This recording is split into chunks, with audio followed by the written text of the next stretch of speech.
Socrates say to that? It tickles my fancy. Oh, okay. Okay. Goosies. I don't have hair. Oof. You got Marcos. That's not. No, that's not. Wait. Yeah, That's true. You do got me. Get over here, Marcus. Let me look Hey. at you. They don't want it. Tobin and Leroy, ready to deploy. Had to hit it with a little journalism, but that was a decoy. Better have about me, boy. Okay. Leroy and Tobin, hold to the show, man. Still to the stars with the show, and till then his half moon open. Sometimes go taste like a snowman. No proof, I'm a lie about a motive. No proof. Like I always wanted him, I never hated him, I never traded him, and if I did, I never ever traded him. You know what is a star? Like under the city, the driver's like Florida. Just a large, so many more. 10 in the more, never a bar. Hey, 10 in the more, 2 to the P. Nothing to you, but it's something to me. Handsome as ever and cute as can be. You can watch it on YouTube with view for free. Ay, this one time for the Twitch. This one time for the text. This one time for the phone line. Whole time wondering what they gonna do next. You know, I just wish you guys would stop the quibbling. Yeah, turn that down, Marcos. Not feeling so good. Yo, you okay? I didn't think I was going to come in today, to be honest with you. On a Monday, I wasn't. I'm not just not feeling good. Yeah, you anybody else feel like they got that out there? Like anybody else feel like man. You know what? they're not feeling so because off. You know, now that you mention it, I do feel a little. I do feel like I'm gonna up good chuck in a little. Oh bit man, listen, you might want to put a bucket near you. I'm gonna need one, dude. Like that might be the way you want to go. Like it's just. Yeah, I'm trying, and I'm just trying to get through this. I've had a little, Ryan, a little rich food, so a little Ryan heartburn. Yeah, that's true. Yeah, just that'll get you.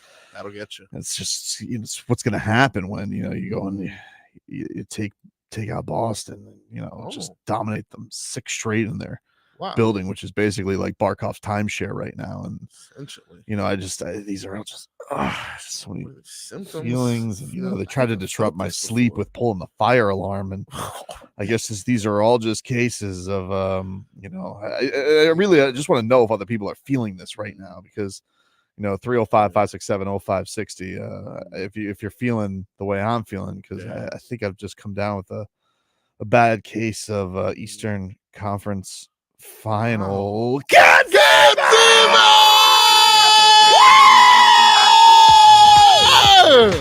wow! Go ahead, O'Keefe, O'Malley, O'Sullivan. Oh no! Oh no! Oh no! Oh yes, for us. Good for Marchand coming back though, huh? Good for good for him. You know what, buddy? Good for him, man. And Pasta. Nice try. See you, Pasta. Really good. Maroon. I'll see you later, dude. Go keep trying to fight people who don't want to fight. Oh no. Let's see. Hey, 560, you're on the air. What's your name? Oh, you know what? Probably cat fever. Probably cat. You know what? That happens. Ears get plugged up. That happens. Anybody else has cat fever out there? Under the weather. 305-567-0560. I just want to know I'm not at this alone. 305-567-0560 if you have cat fever.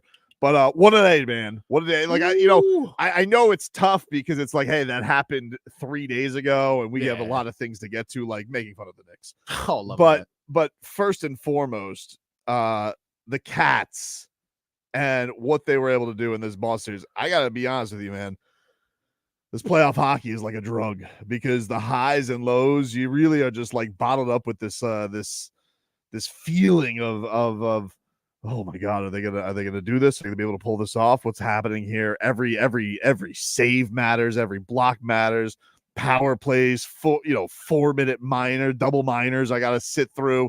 I gotta get Bob breakaway saves on and then Gus Forsling with just putting it right there in just Swayman stopping everything, and you literally had to put it in the only hole that he had nothing there for, and yet here we are. The Cats, they be moving on. Look at that. Yeah. You saw the puck. It was standing up, dude. It was in between his legs, standing up. Woo! So good. Man. 560, you're on the air. Hi, this is Susie. I wanted to name the Dave Matthews song. All right. You got cat fever? No. Oh, well, sorry. So That's what the wrong. hell are we even? Are you serious? I think we give you tickets without cat fever. I got cat fever. I can understand though. If she didn't understand what we were talking about, I would probably say no as well. Were they giving away Dave Matthews tickets on the previous show? I don't know, man. Who cares? It's all about the Panthers Right now. I don't know what to tell you. It's Dave Matthew Kachuk. Yeah, That's what we got right now, dude. Yeah, I agree, D Sizzle. Sounds like a Bruins fan if I've ever heard one. absolutely. What a night it was, man. And then, a 2-1 filthy. A 2-1 filthy gets us to move on. He loves those. That's what we got. That is what he 2-1 loves. filthy. And he knew like right away. He's like, hey, as soon as they tried to pull that fire alarm, he goes, anybody who's tried to pull shenanigans or gamesmanship, as they like to call it in hockey, goes, anytime that happens, you win. Anytime that happens, you win. Everybody knows it. Amateur move by the O'Malleys and the O'Keefes, because they really thought, we're going to really get to the Panthers and ruin their nap. Well, guess what, dude? Here's the thing that you didn't realize is that the Panthers, unlike the Bruins, they're not babies, okay? So they don't need a nap. They'll be fine. They're grown-ups. Unlike your squad up there, which whines and cries and belly aches about everything, the Panthers, they're not babies, so they don't need a nap. Like, if it was baby Tadpole, of course, he's an infant. He needs a nap. Need naps. He needs a nap. Marchant, he's a baby. He needs a nap. But Matthew Tkachuk doesn't need a nap. Nope. That's not how that works. So I'm not going to sit here and be disrupted by you guys pulling a fire alarm like it's middle school because you have so little faith in your actual hockey franchise to pull off a win that you thought that was going to get it going. And it was not. You know what I'm saying, dude? Ridiculous. Cap for life. What's going on, dude? Tobin. Yeah. Good morning. Morning. I say to you, I'm all right, man. I say to everyone, okay? I have Gatos fever. Whoa! The Gatos do not have excuses, bro. The Gatos do not have excuses. No excuses. The Gatos do not have to worry about paying their players. They all show up to play, bro. There's no softness, all right, in Sunrise. Yeah. Learn, Miami Dolphins. Learn. There's no Where's Uno, bro? There's no softness in Sunrise, dude. Wow. Where's Uno? I think he's there. I think he showed up, dude. Did he? I need to know, bro. I don't know for sure, but I Okay. think the reports were this morning that he showed up. It seemed like a big non-story. Yeah. You're going to play for what we offer, plain and simple. They have no leverage. All right. You're gonna take what we want. I saw Colin Coward this weekend he's saying he's gonna take less than Daniel Jones. And like his coach is like, no, he's not. He's like, why not? What's he gonna do? I'm like, I don't know. Hold out, play for the Dolphins. Wait for that. RVA Richie. Hey, hello. Did I win the tickets to Cat Fever? You did! He did win the tickets to Cat Fever. Love Got a that, prescription for you. It's kicking the Rangers' ass. dude. Yeah. That's what we got coming up, dude. So good, dude. Oh my god. So good. What What a run. What a run. Okay. We exercised demons in that first series against Tampa, right? Yep. Hate them. We break Boston in that second one. We broke them. Broke them. Absolutely. That dynasty is done. They've had a great team, not good enough, dude. Now we get to send home Bobo from the Bronx. I know, it's great because they thought, we're gonna have this great double Eastern Conference Finals. We're gonna have hardwood and ice. It's like, nah, you're not though. No, you're not. Sorry, bro. you're not. You're But good not. job on winning one more game Pretty good. in your playoff run than you did last year because this was an iconic Knicks season. Yeah. One more playoff win.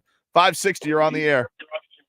Hey, I wasn't feeling good today. I had to call in. What's wrong, dude? You okay? What do you Oh, think? man, I was chucking all night. Oh, I mean, man. I just, oh man, Just- oh my God, I got He's got it. That's it. That's it. Wow. Wow. I hope you feel. yeah, buddy. Oh, baby. Wow. How about that?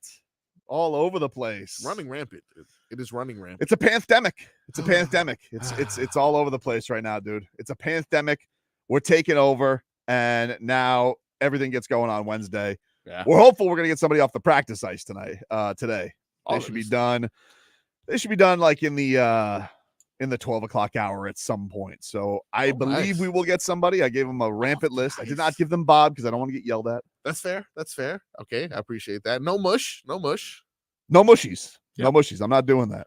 Good. I don't want to get yelled at. Everybody's like, oh, But hey, you know what? Anyone we speak to, though. Focus. Friend of the show. Focus. Love that. Smitty. Hey, Smitty, you feeling okay? Oh, no. Oh man, I'm feeling great, baby. Oh, Okay. Well, all right. All right. I am feeling great, and I'm so sorry, you Boston babies. Let me ask you a question, though, Smitty. You got cat fever? Oh, I've definitely got cat fever. Yeah! Yeah, baby. Yeah. When I call everyone, Yeah. I call my cousins and everyone. I say first words we come out of our mouths is "rats on the ice." Oh, rats on the ice, Rats and then on those the Boston ice, fans. baby. Rats off my ship. Hey, Richie in New York, what happened to your Knicks?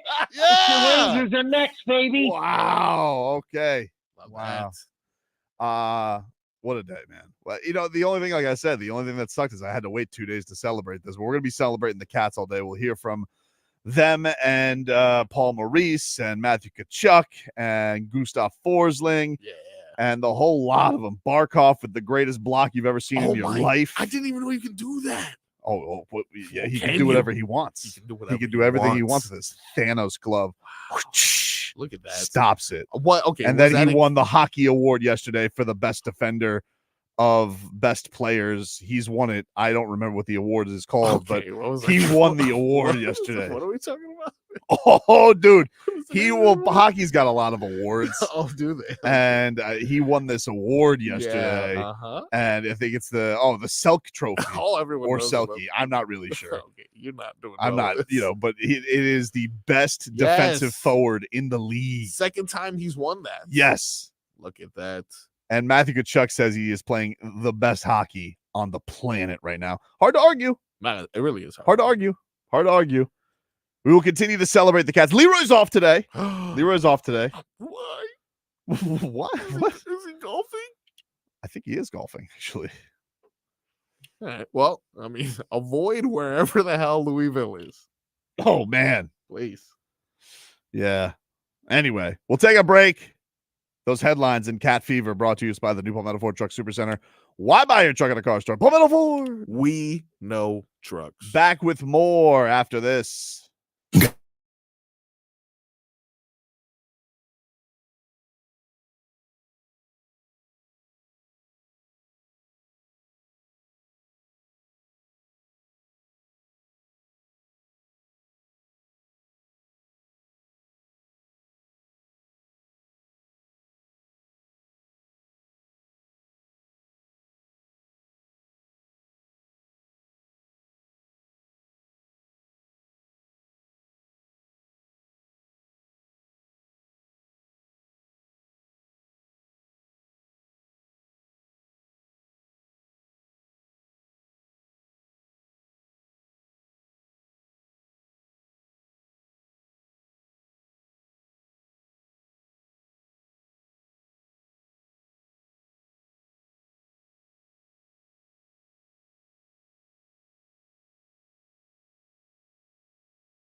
All right, welcome back.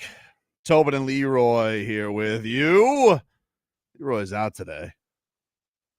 Be back tomorrow. You guys can get in on the show on YouTube and Twitch, Miami 560 WQAM. We got the chat going.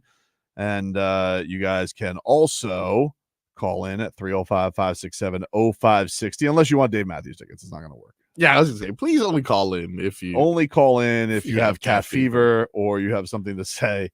But if you have cat fever, all for you calling in. Yesterday, you had a pair of game 7s in the NBA. The Minnesota Timberwolves erase a 20-point deficit and beat the Denver Nuggets and send that curmudgeon, Michael Malone. Oh, now he's curmudgeon. Before dude. he was a chain-wearing, cigar-smoking Lakers daddy. Now look at him. He is a bastard. Now that's a stupid bleeping question. He was, I really take offense to him saying that was a stupid question. Totally wasn't, though. Because it was a completely reasonable question. I was trying to explain this to somebody on Twitter because people hate the media so much that they think that anytime a guy gets mad at a question or says that dubs it a stupid question. It wasn't a stupid question. It was a polite question. The person who asked that question did sound a little meek because he was probably scared of what was going to happen. Yeah. But it was really a polite way of saying, hey, Michael Malone, how shocking is it that you screwed the pooch there and you blew a 20-point lead at home? That's the rude way of asking that question and the cutting way of asking that question. Yeah. And instead the guy was, how much more shocking is it to have this be a 20-point loss? And he goes, 20-point loss. The season's over. Stupid question. Wow. Like, no, you're acting like a toddler. That reporter asked a completely reasonable question because it's not only that you lost, you blew a 20-point lead at home. Yeah. Game 7 champion. Home. A game 7. You're defending champions and you're letting Rudy Gobert look like Dirk Nowitzki. So, excuse me, Mike. Yeah, that's right. I'm not going to call you by your full name. Yeah, Mike. Mike, you got to eat that one. Sorry. Mikael. Like, stupid question. Like, is it a stupid question? You know it's stupid. Blowing a 20-point lead in game 7 at home. That's stupid. That is stupid. That's stupid. Not that reporter's question. Well, the season's over. You wouldn't know about that. Like, I think we're all here in the same situation, Mike. We're all well aware the season's over. But we saw, dude. But how shocking is it that it's over? Because you were up 20 in the third. Yeah.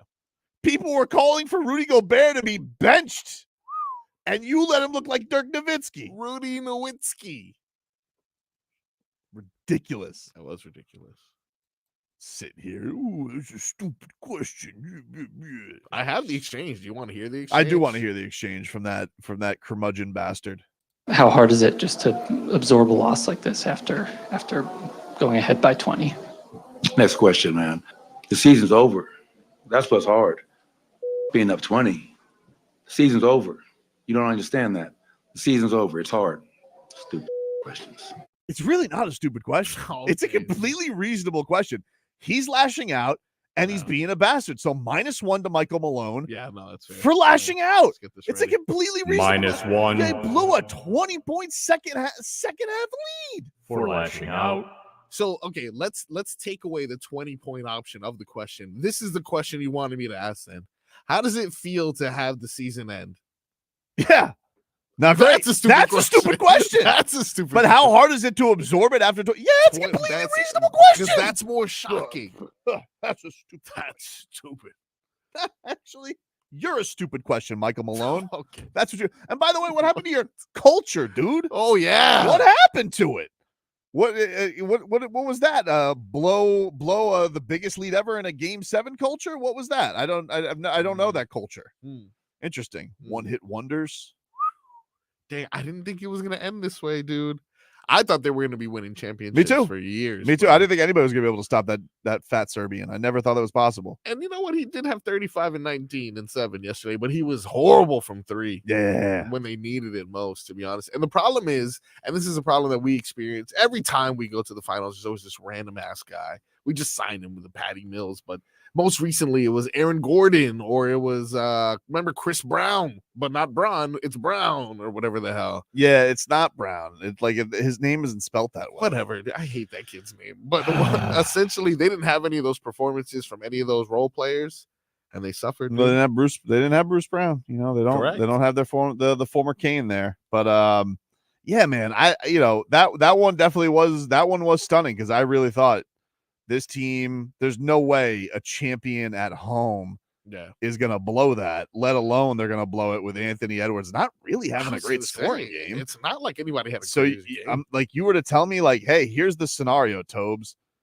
They're going to win this game down 20, and they're going to do it off the back of Karl Anthony Towns D'ing up the 3-time MVP and Rudy Gobert having fadeaways at the end of the shot clock. Wow. Crazy. Let's get to the Knicks. Oh, yeah. You want to know something, dude? I've never seen a fan base that talks so much bleep, and then when it's all over, they sit here and they cope. And they really swear to God, like it's all going to be like you would think they would know what it's like being Knicks fans, right? And know that you guys just blew this golden opportunity. Once again, your Mecca at home. Nothing but a tourist trap. That's all it is. You, Ben Stiller, all the phony celebrities, Spike Lee, who's become, almost more of a mascot than a fan at this point. Stephen A. Smith, who struts in there like he is actually part of the New York Knicks. It was really, really embarrassing and unbecoming. Doesn't show up to the studio show, decides I'm going to show up to the Mecca because I have to be here for this to see the Knicks beat a 6 seed to get to the conference finals. And you allowed a team. You can sit here and talk about injuries, and that's fine. I won't, but you can sit here and talk about injuries, and that's fine. You allowed a team, a 6 seed, to walk into your house and shoot 80% nearly in the first half. That's not tough. That's not tough. That's not That's tough. not tough. That's not tough. That's not tough. That's not tough. I'm sorry. I mean, like, you can sit here and you can say, oh, it's all, look it up for us. It's all going to be great. Well, is it? Because you're going to give what? OG Anunoby, who's also kind of porcelain and plays for Tom Thibodeau. You're going to give him $1 gazillion. Yep. That'll be a classic Knicks move. It's going to happen. You're going to think that Jalen Brunson isn't going to get worn down by Tom Thibodeau, where every one of his stars gets worn down. Josh Hart.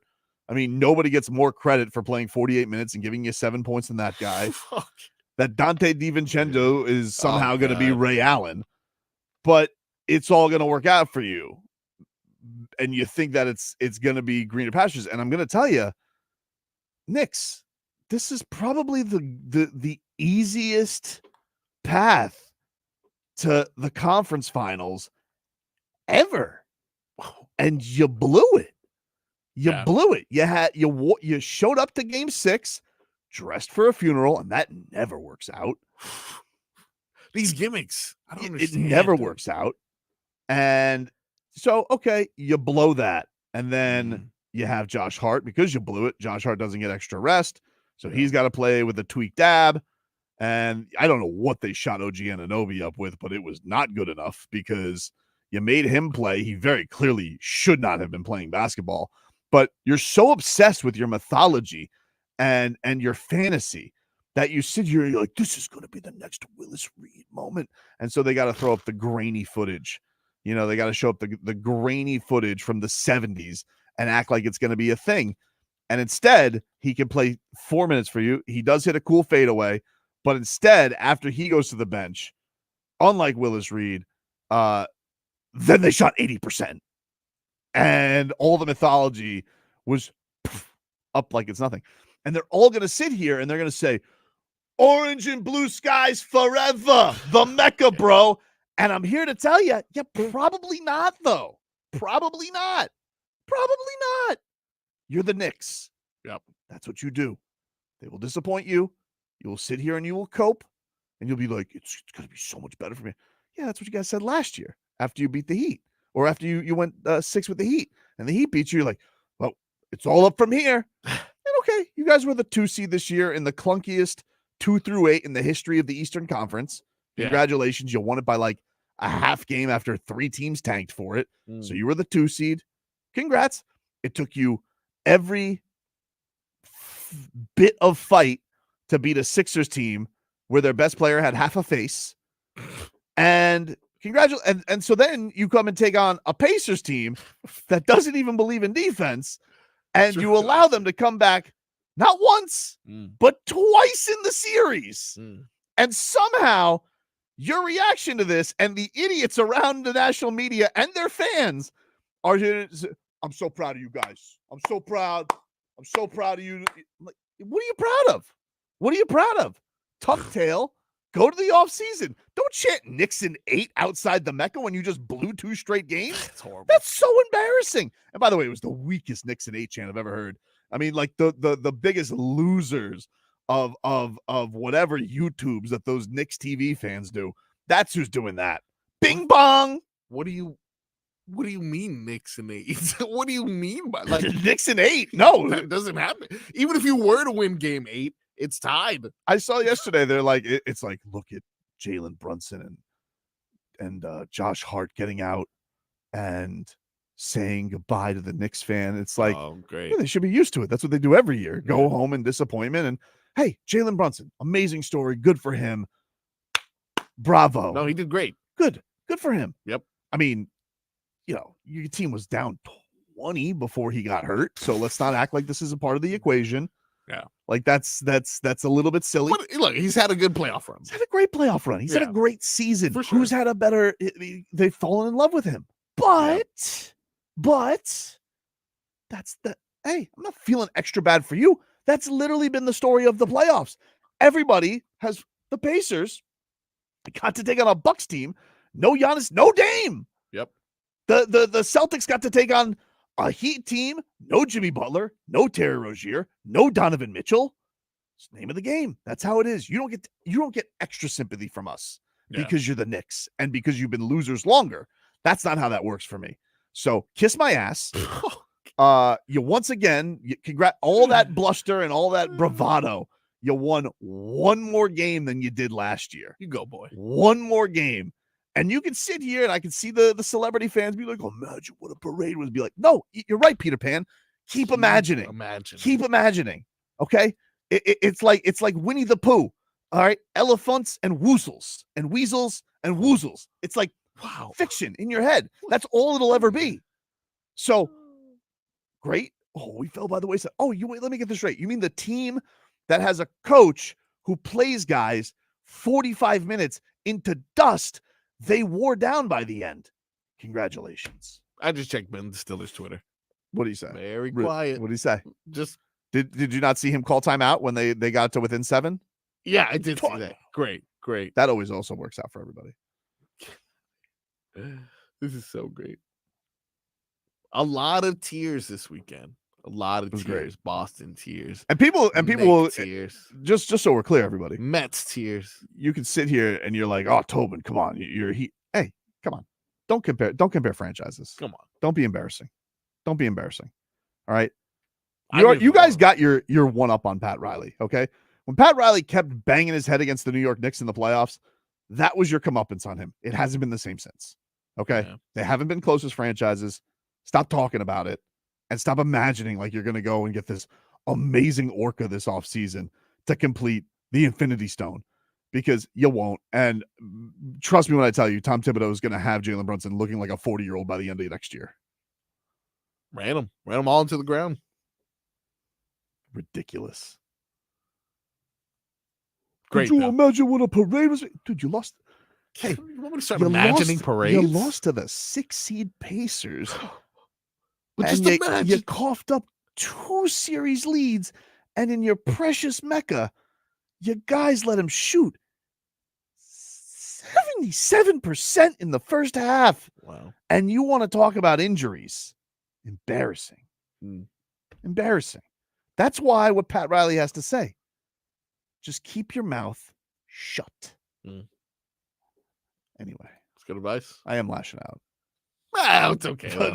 Whatever, dude. Hey, you know what? At least that ice is going to be nice and cool for Madison Square Garden. No flippy flips to courts. Don't Nice, clean ice for the Cats. That won't take long either. Don't worry about that. Take a break. Back after this. You should keep your mouth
Welcome back.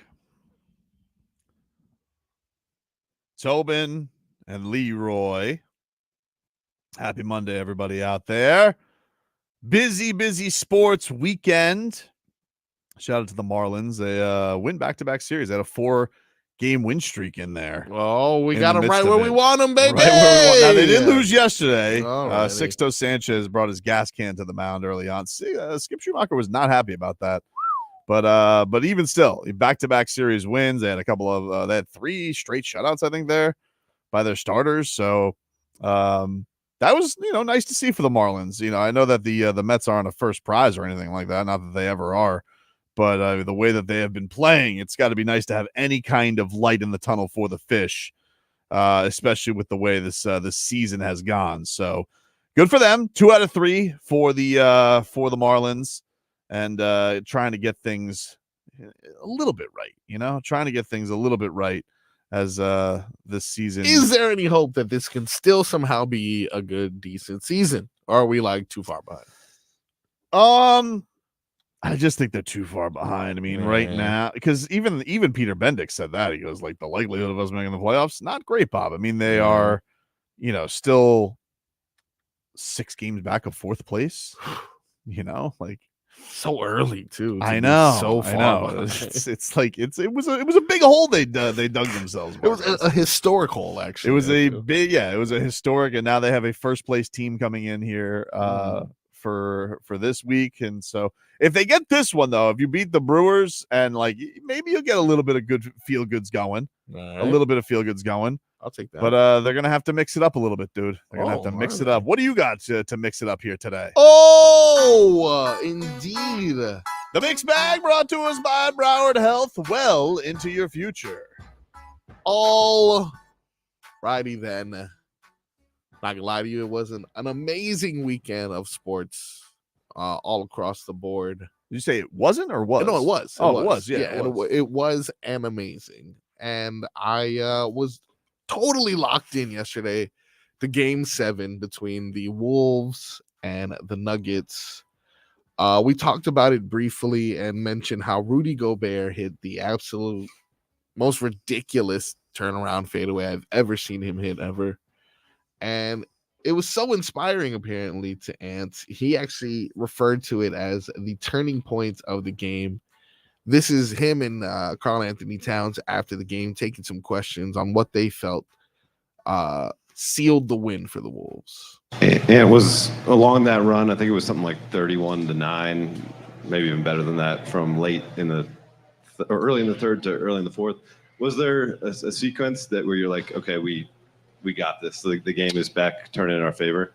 I mean, I don't even know. Turnaround. Yeah, I think when Rudy hit the turnaround, I was like, yeah, we probably got him. Because I know that'll kill you. I know that'll kill that'll kill everything. Yeah. Hey. Big shout out to Big Roo, man. Big Roo. He's not lying. You know what? If they refer to him as Big Roo, that's cooler than just calling him Rudy Gobert. You got to He should just go by Big Roo the rest of his life. Really have to just rebrand him, and just in general as a person. Big Roo. They're having fun. They're definitely the most entertaining team left, and look, seeing if Anthony Edwards is going to be able to pull this off is cool. It's cool to see a young star emerge, 22 years old, and it's going to be a fun series. I think versus Dallas is going to be a really fun series.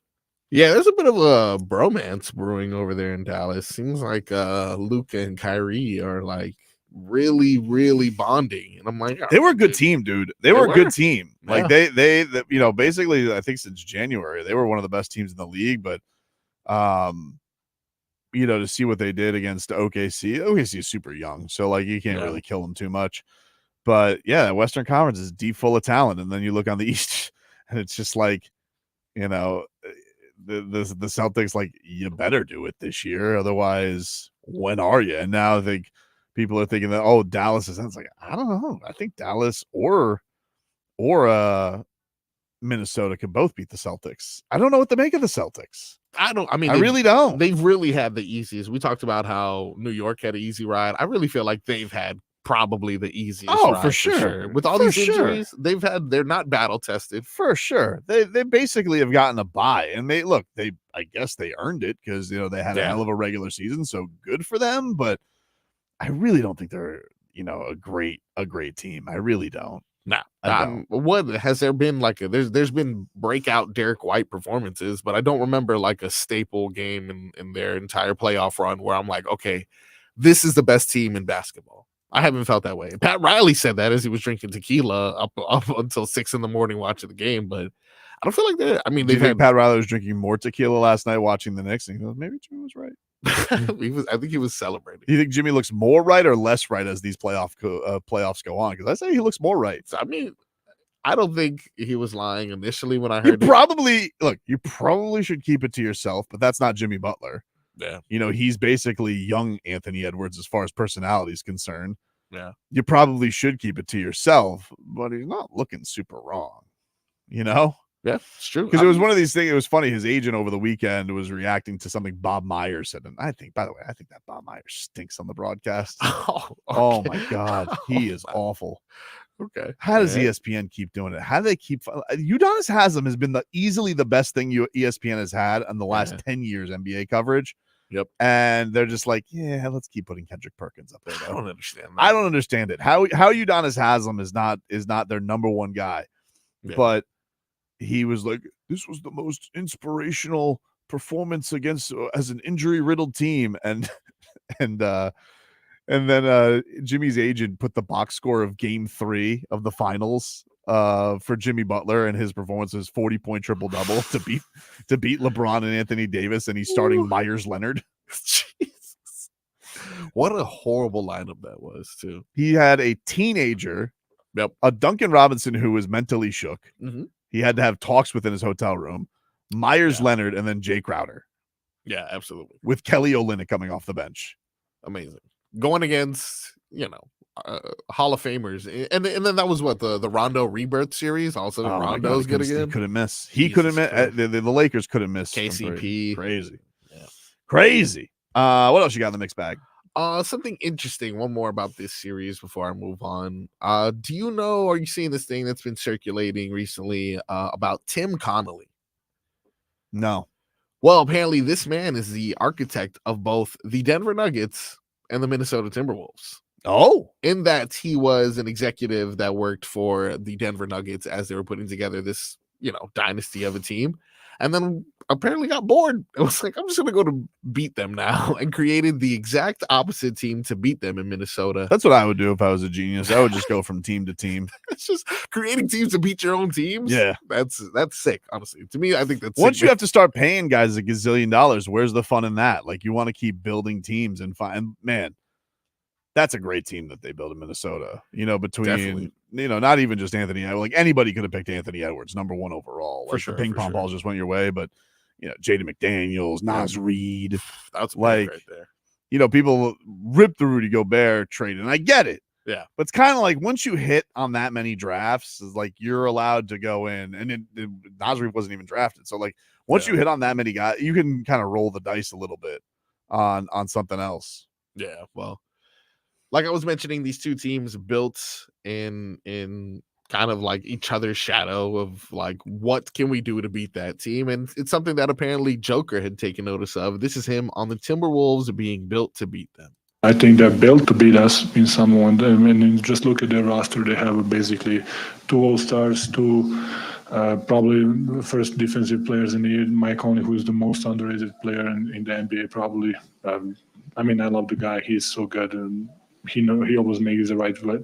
Even he didn't shoot that well this was the name. Series this game, in one moment he was the leading rebounder in the game for them. So it's and from the bench they have a 6th player of the year. They have Kyle and Walker who was really good for them. So one team that they can do literally everything. They can be big, small. Yeah, a lot of it. And listen, great roster that they put together for sure. I don't see Boston competing with that though. With what? With Minnesota? Yeah, But for some they're reason, going to need Porzingis back for sure. 100%. They're going to need Porzingis back, and then you don't know what he's going to be. So yeah, I don't know. But I mean, Boston, don't lose to the Pacers. Boston, oh god, don't lose to the Pacers. No. But the Pacers are kind of like dollar store Minnesota in a way. Yeah, for sure. Not as good defensively. I was going to say way less defense. But they got firepower. They're a weird team. Team. They'll put up 140. If you let them. For sure, they can come into a game and everybody shoot the lights out. I will pick Boston to win that series. I think they will beat the Pacers. Yeah, but I can see the Pacers getting a couple games. I can definitely just because of how weird a team they are. Boston being a little lax, but I think Boston's in trouble with whatever team comes out of the West. Yeah, that's definitely. I think the sentiment around, and I think the other part of it too, Marcos, is I think it's tough to just put it because, look, Boston's gotten to coast, good for them. But I think that it's tough to say all of a sudden, let's say they have an easy series against the Pacers. It's like, oh, now all of a sudden you're dropped into a real playoff series. Yeah. I don't know. I think that's a tough place to be. Yeah. Figuring it out in the finals is not where you want to be. Right. You want to be battle tested by then. Yep. What else you got, man? Let's get back to feeling good one more time. Paul Maurice. Oh, I love him. Hell of a run thus far on the microphone. I apologize, Paul Maurice, for what I said early on. Oh, you know what, dude? I'm sure he forgives you. I did write him a song. That's true. You think that solves everything. Sometimes you're mean to Duncan. In fairness, I wrote him a song. I never went away from Sergei Bobrovsky when you all wanted him out of here. That's true. You have been. That's my guy. I was getting pitchforks and name called because you're like, why are you friends with this bum? Yeah, it's so true. You took. I like his voice. You took his story. I like the fact that he said he's the most fascinating athlete I've ever covered. He is. He's the most fascinating athlete I've easily ever covered. He's just it's like if a samurai was a goalie. He's strange, and yet the most interesting man in the world. Didn't he wear a suit to UFC? He wore a suit to UFC. I don't think he went with anybody. I kept look, I was I know this is weird, but I kept stalking him and I'm like, is he here with anybody? He wasn't. He just told honey, want tonight at the fights. See my guy. That's crazy. She's like, all right, go ahead, dear. We call that. She goes, you don't want me to come? She's like, then why are you wearing a suit? What are you doing? Get to look classy for fight, buddy. That's great. That is great. This is Paul Maurice, old school Boston versus Florida that I'd pay to watch. That was him reflecting on the series. I said this on the ice. I would pay money to watch Boston and Florida play. If we did 82 games, there'd be nothing left of these men. But it is hard and fast, highly skilled at times, and brutal and violent at times. It's what all of the best parts of hockey is, the Bruins series. There are too many possible inflection points when you look at Florida-Boston games to say, for me to be that arrogant to sit here and say, well, this is how we did it. I got no idea, right? You can take the last 6 wins that we have and we could lose every single one of them. Could. It's that tight. They're a hell of a team. It's great. It's great hockey. I don't know what it's like for you watching it. When you stand behind the bench in this, it's as heavy a hockey as I've ever seen. And that goes back 30 years when they actually were trying to kill each other. Legitimately trying to kill each other. It's an awesome thing to see that game at ice level, truly. Yeah, I mean, it was a fun, entertaining series for sure. A lot of animosity and bad blood. And the Panthers come out on top. It was great. It's the best part. Now it goes to Madison Square Garden coming up on Wednesday is when the Eastern Conference Final gets going. And very good. Very good, dude. Goosies. By the way, tonight, game 7 of Canucks and Edmonton. Oh. Series tied at 3 apiece. That's 9:00 tonight to punch our final ticket to the conference final.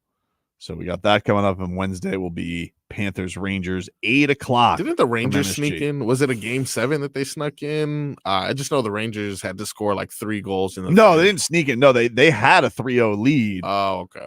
And then they were on the verge of it going to a game 7. Gotcha. Yeah, then they came back and they were able to win the series 4-2, Marcos, but it nearly got to a dicey spot because they were down 3-1. Yeah. And then they got a hat trick by I think Kreider. One guy. And he was. I mean, that guy was in the right spot. Yeah, absolutely. So they beat the Carolina Hurricanes, but they have but this is going to put theory to see. We'll see what this is with this President's Trophy jinx because they won it this year. Everybody in the Panthers fan base was like, nah, I don't want it. So we'll see. Nice. We'll see. The thing that scares me about them with the Rangers, a couple things, is they got the bread man. And the Breadman and Bob are like best of friends. Artemi Panarin is a lot of people thought he was going to come to the Panthers. Yeah. Like they were going to be a package deal when that whole and this guy he can score. He's good. Yeah. He's good. And he knows Bob. And I feel like every time I see him face Bob, I feel like he gets a goal. So I'm a little wary of that because he knows his BFF very well. Does that mean any chance we see Stolars this series? No, I don't think so. Okay. I don't think so. Just But gotta that's ride just it the out. only thing where I'm just like, Breadman always seems like he gets the best of Bob. Like he knows him the best. Interesting. But doesn't matter. I mean, listen, the Panthers are going to kick their ass. Yeah, they're going to kick their ass. They're going to throttle them, and I can't wait to get this thing going. All right, we'll take a quick break. That was your mixed bag. Plenty more to get to. I believe we will get somebody from the Panthers, by the way, later on today. They have practice at the Ice Den, and I believe we will get somebody in either the end of the 12 o'clock hour or the 1 o'clock hour. They're going to effort in getting us somebody off of the ice. So we will hopefully bring you that, give you a little bit more cat fever. But when we take a break, we will come back. This Tua drama seems to be all for nothing. I don't know. We'll find out. Take a break back after this. Listen to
It's time for our Tua. It's our Tua. It's our Tua. It's our Tua. Tua, Tua, Tua. Tagovailoa. Not Tua Tagovailoa. A for effort. Dolphins quarterback. Tua. It's our Tua. It's our Tua. Tua. Tua, Tua, Tua. Tua, Tua, Tua. Can go to hell. Tua Tagovailoa. Dolphins quarterback. Daddy loves you guys. Our Tua with Tobin and Leroy. Check the history of Hour 2 of the program, ladies and gentlemen. Tobin and Leroy take you up until 2 here on the program. Heat Colt on our Twitch chat says, great, I come here for my least favorite hour. Not a fan of the hour 2, eh? Oh, wow. All right. All right, dude. Listen, if you are a Heat guy, you missed me roasting the Knicks last hour, just scroll back on the Twitch, dude. Yeah, I'm not here to hear your complaints. You guys literally can listen on demand and go back and listen to any part of the show that you want to. So, quit crying like a bunch of Knicks fans out here. Oh, we were so injured, bro. Wow. Anyway, let's get to our headlines brought to you by the new Palmetto Ford Truck Super Center. Why buy a truck at a car store? Palmetto Ford. We know trucks. I don't like what you've been doing during the breaks, dude. Oh, no. I'm just, what I'm doing is trying to keep it real. What? I'm just trying to keep it What do you mean you're real, trying to keep dude. it real? Well, you keep acting like Tua is doing something nefarious, and it He's doesn't doing appear that he is. What has he done Why, that you've because been he so showed upset? up to work? Oh, thank God he showed up to work. Voluntary work. Oh, yeah. Voluntary We work. all know what that means. What does that mean? A little wink. Sometimes your job hits you with one of those emails. Well, I do think it is. I do think that's true. Like, they can't force Yeah. you to go, but I don't think that Tua would have held out and made Mike McDaniel look like it, because I think he's got a lot of respect for Mike McDaniel. Well, I don't know if he's holding in. He could be doing the Christian Wilkins thing. We saw how that ended. So you think that Tua will be there, but if they were to throw passes, that he Yeah. would just not throw passes? He'll I make mean, Mike White do it? You heard him this weekend rejecting offers. You can't get touched. Well, I mean, nobody can in OTAs, really. They're working out in jammies. I just think he wants to show, hey, you think you can live without me? Let's see Mike White do it. But little does he know, Mike White's got some talent. Does he? Better watch out. Does he? Maybe. Does he? Potentially. That's how I would do it for negotiations. I'd be like, how about a week of Skylar Thompson? Skylar's the limit.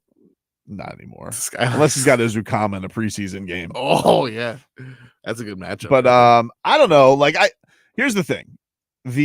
For those who aren't caught up on the weekend shenanigans with Tua, there was a report last week from CBS that had said that Tua had not shown up for OTAs, that for part of OTAs. Wow. That he had been missing all of the that he had been missing some work.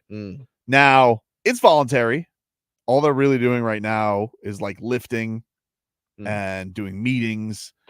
And I got to tell you, what can he do with Mike McDaniel that he can't do on FaceTime? Like, if he really needed to get a hold of Tua, do you think that, I'm just trying to figure out from the Dolphin fan perspective, do you think that Tua is like sending Mike McDaniel to voicemail? Okay. Is that what you think is happening? Nah, that's not what okay. No, I'm just wondering. Is that what people think? Oh, you think it's just you can do the show from home? I could. Why don't you? I like showing up. I like showing up every once in a while because I do like doing the show in studio. Accountability, because I got to tell you, leadership. Today's drive, I was like, Jesus. It was I got duped by the Golden Glades. It was like, oh, this is pretty easy. Right? And then I got to 95 exits. I was like, oh my god. Yeah, that's true. 95 was bad. And then it was blocked on again. Yeah. What the hell is going on in Northeast Second? Fix it, dude. Fix it. So yeah, so this report comes out that says he hadn't been to OTAs, that this was in response to his contract. And then this report comes from ESPN over the weekend from Jeremy Fowler, great hair. Looks like a reporter, he looks like a reporter. Like, if you're talking about like who, but a sniveling reporter, like if I were to say like, who's the ass kisser reporter in Spider-Man, who's going to try and rat out, because he's like, something's up with that Peter Parker. You know, You say it's Jeremy Fowler. Jeremy Fowler, dude. How is Peter Parker always in the same room as Spider-Man? I don't know. Something's going on there. How does And he so get that these photos? how does he always know? Because him and Peter Parker are competing for the same thing, and he likes Mary Jane. He's into redheads. Okay. But like he doesn't understand how she's into Peter and not Jeremy Fowler, because Jeremy Fowler's got objectively better hair.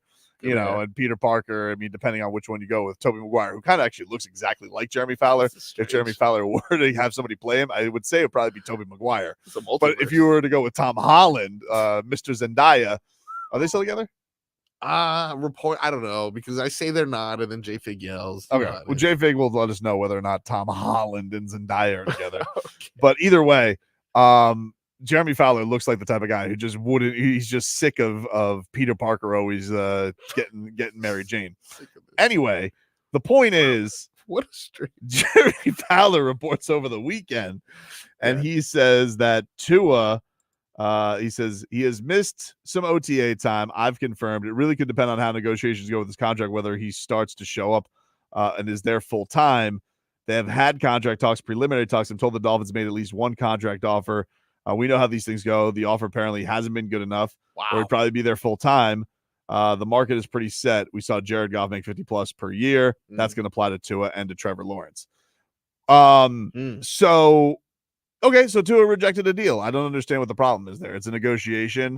We were all, I'm sure that they were like, hey, Tua, the hometown discount. That was probably the first offer. Wow. And he goes, you think the Dolphins lowballed him? I think they lowballed him. Yeah. Wow. I think they lowballed him. And he goes, nah, playa. And then he goes, you know what? How about this? You guys figure it out. I'm gonna go work out with John Beck for a couple days. I'll be back. I'll be back next week. So, okay, hold on. Doesn't that leave a bit of a bad taste in your mouth in general? Just because Not the really. first attempt was a low ball? That's what we're doing here? Oh, am I mad that the Dolphins lowballed him? Yeah. That's negotiations. What are you supposed? If the Chris Greer's job is to get Tua on the cheapskis as much as he can. But someone, it's just that doesn't break even. That doesn't. You don't go into that and then because either Tua's going to walk away feeling like, oh, the Dolphins are really going to lowball me, huh? Or the Dolphins are going to walk away thinking, oh, this guy really thinks that he's going to get all my money, huh? SDI says, imagine being bad at your job and having the guts not to show up to work. Oh, the balls on this Tua. Wow. Here's the thing, though. He hasn't missed anything. It's been voluntary. He hasn't just been golfing. He's been working out. He very clearly looks like he's been working out. This is not a fat cat who's coming into camp, looking like, oh, I haven't worked out at all. Yeah. The other thing is he has met with the rookies. He's thrown with the rookies. Odell Beckham said last week to Travis Wingfield on their podcast, he said that he met Tua last Wednesday, whenever he got introduced. I think it was Wednesday. He goes, I met Tua today. Wow. So are you mad because he didn't meet Odell Beckham days before? No, I mean, what is he doing hanging out with OBJ? The guy's a sketchy character. What do you mean? It could have been Tootsie's at 3 p.m. I don't know what Tua is doing. I need him to stay focused. He seems focused. I don't, but here's what I would say. It doesn't really appear like there's a lot of drama. I think they made a little bit of a mountain out of a molehill. However, they don't seem to be close in negotiations. However, this is what I would say. Yeah. There's still potential for drama because if you don't pay Tua, it's going to be a headline. It's going to be a thing. Now, as far as Tua is concerned, this dude, not making a jiu-jitsu joke, this guy is a black belt in controversy. True. Of meaningless controversy too, because this guy seemingly everything that he does, and we're talking remember we spent weeks talking about a stupid deep ball to Tyreek Hill that was thrown in OTAs. Yeah. We are talking about this guy coming off of hip injuries. We were talking about this guy having to deal with a show pony backup quarterback who was crying about losing his job to Tua. We're talking about a coach who actively wanted him off the team and also was trying to get Deshaun Watson. We're talking about him having to go to the podium every single week and say, I don't not feel wanted. So in the end, we can have some fodder here, and I get the media game. I'm not blaming anybody for running with whatever elements of the story there is, because there are elements that are interesting. Are the Dolphins going to pay this guy? Do they truly believe in him? How will Tua? The thing I honestly I worry about the least, Marcos, is how will Tua handle it? I think he'll be fine. The guy has had to deal with something literally every year that he has been in the league. Every year he's had to deal with something. He very clearly has a lot of love for the coach. I don't know how much love he has for the GM. I don't know. Yeah, that's fair. I'm just speculating. Yeah, I don't know how much love I'd have for the GM. And the GM is going to be in a spot where, hey, whatever I do, I don't know if Chris Greer is ever really going to be in jeopardy. You guys have been here for 20 years, whatever. True. But when you pay a quarterback and you blow it, if you blow it, that could be a real stain on your resume. So I get Chris Greer having to be careful about this too. For everybody who's out here and being like, hey, Tua has nothing to prove. Tua is the perfect quarterback, because the Tua thing is such a crazy debate amongst everybody, because everybody's just in their foxhole with it. And I've said it, I'm a huge Tua fan. I really like the guy. I do think the way that he's handled a lot of adversity is really admirable. I've been having more fun watching Dolphins football these last 2 years than I can remember, maybe since Ricky. And I'm like going to games with my grandfather. But Wildcat Day. Also, he's not perfect. When he has pressure on him, he is not the same quarterback. Nope. And he still has things to prove. So, yeah, it's an interesting standoff. And you want to know something else? It's going to be the biggest story of the offseason because there's nothing else going on. Nothing else going on. And I'm not even just saying from a locals perspective. We at least have, some teams doing some things and a heat summer where there's going to be some weird stuff. But I'm talking nationally in the NFL. What's the big story? What's the big story? Would you think it was going to be Jared Goff? No, he got paid. No. Trevor Lawrence. Trevor Lawrence doesn't move the needle. Nobody talks about Trevor Lawrence. Who talks about Trevor Lawrence? Nobody. Nobody talks about Trevor Lawrence. He plays for a team that's in the UK. He might as well play for Liverpool. Nobody talks about Trevor Lawrence. No, he does. A few hours north of us. Dude, he might as well play for a team in England. That's what he plays for. Okay? Which is why I left him high and dry. I'm out of here. Wow. Their stupid owner cares more about wrestling than he does football. That's true. Okay? Shut up with a And also, you pay Blake Bortles instead of my favorite player, Jalen Ramsey, who's now on the Dolphins. So win-win for Tobes. But nobody cares about him. Okay. Nobody cares about him. Dak Prescott? We're going to have more Dak Prescott controversy? It's tired. It's worn out. This is the number one story nationally in the offseason.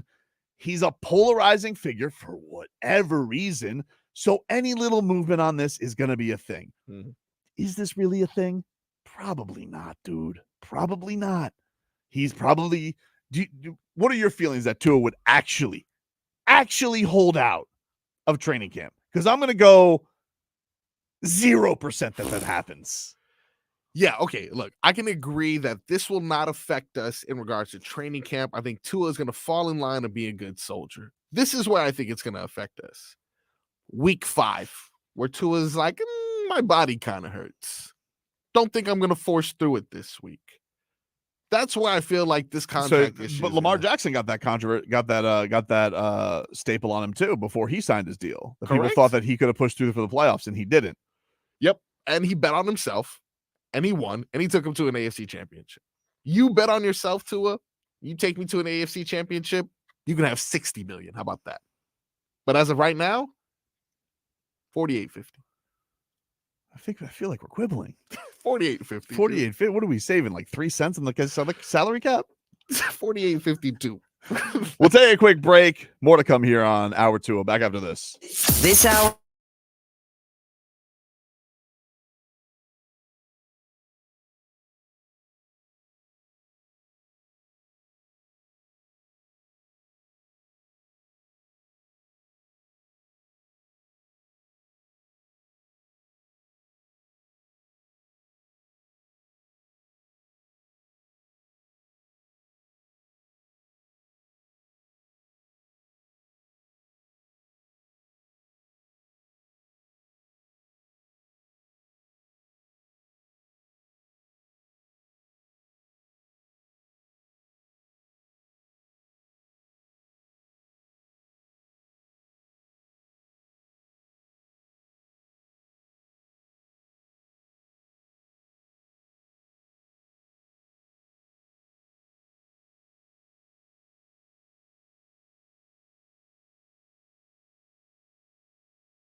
Why's JP calling you a sicko?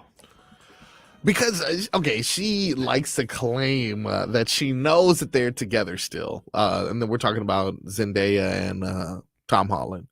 But in her newest movie, where she is a tennis superstar, gets a little risque, if you will, action-packed, a lot of loving going on, which to me doesn't depict the movie of us, I mean, she's an actress, though. Well, I mean, she never did that before. Although she didn't? Euphoria was. Euphoria? What are you talking about? Maybe Tom Holland has had enough, and he said, "You know what? I'm not going to deal with this anymore." Because Tom Holland's such a great guy. I've never seen him do those kind of movies.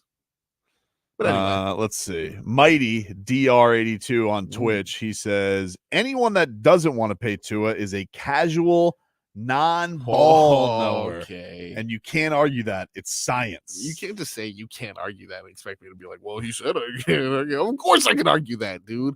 Why am I casual ball player? If anything, I'm a little bit of an advanced ball player knower. You know what I mean, all right? Because if you look at the statistics, on the surface, it seems he's a great quarterback. Best quarterback we've had in a long time. Pay him. That's what the surface level mouth breather, as Leroy would think. But if you dig a little bit deeper into those numbers and you find out that he hasn't really performed well against the better teams in the NFL, that's where you take it to the second level and you're kind of pulled back. If it was as easy as you're saying it, dude, the Dolphins would have done it already.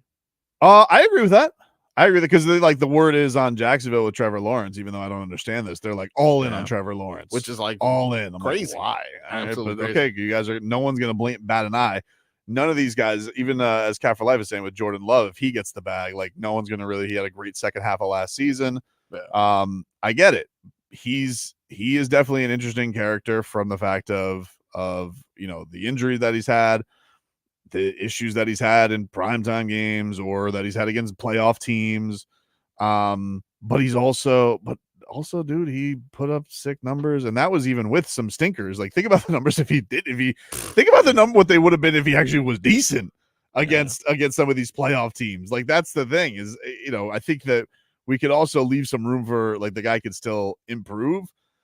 If you told me right off the bat the Dolphins were going to go into this, like, we're not paying him, and he was still going to show up for the games, this was going to be a thing, I'd be fine with the Dolphins saying that you have to prove it with Tua Tagovailoa.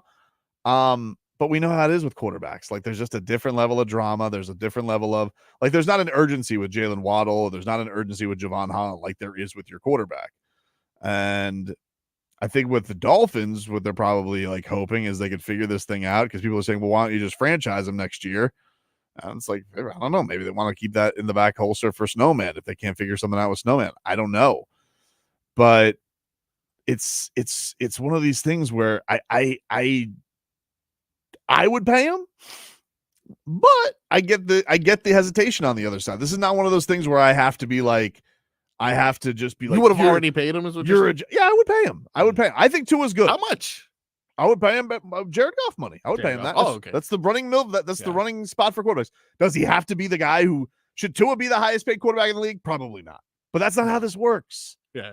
That's not how this works. It doesn't go by, it's whoever's up next. It's not whoever is the best quarterback. It's not. Otherwise, Patrick Mahomes would keep getting re-upped and Patrick Mahomes would make the most money. It's not how it works. You know what my thing is, though? I'm all or nothing in that if he performs the way that everyone feels he can perform and he takes that next step, I will give him 60.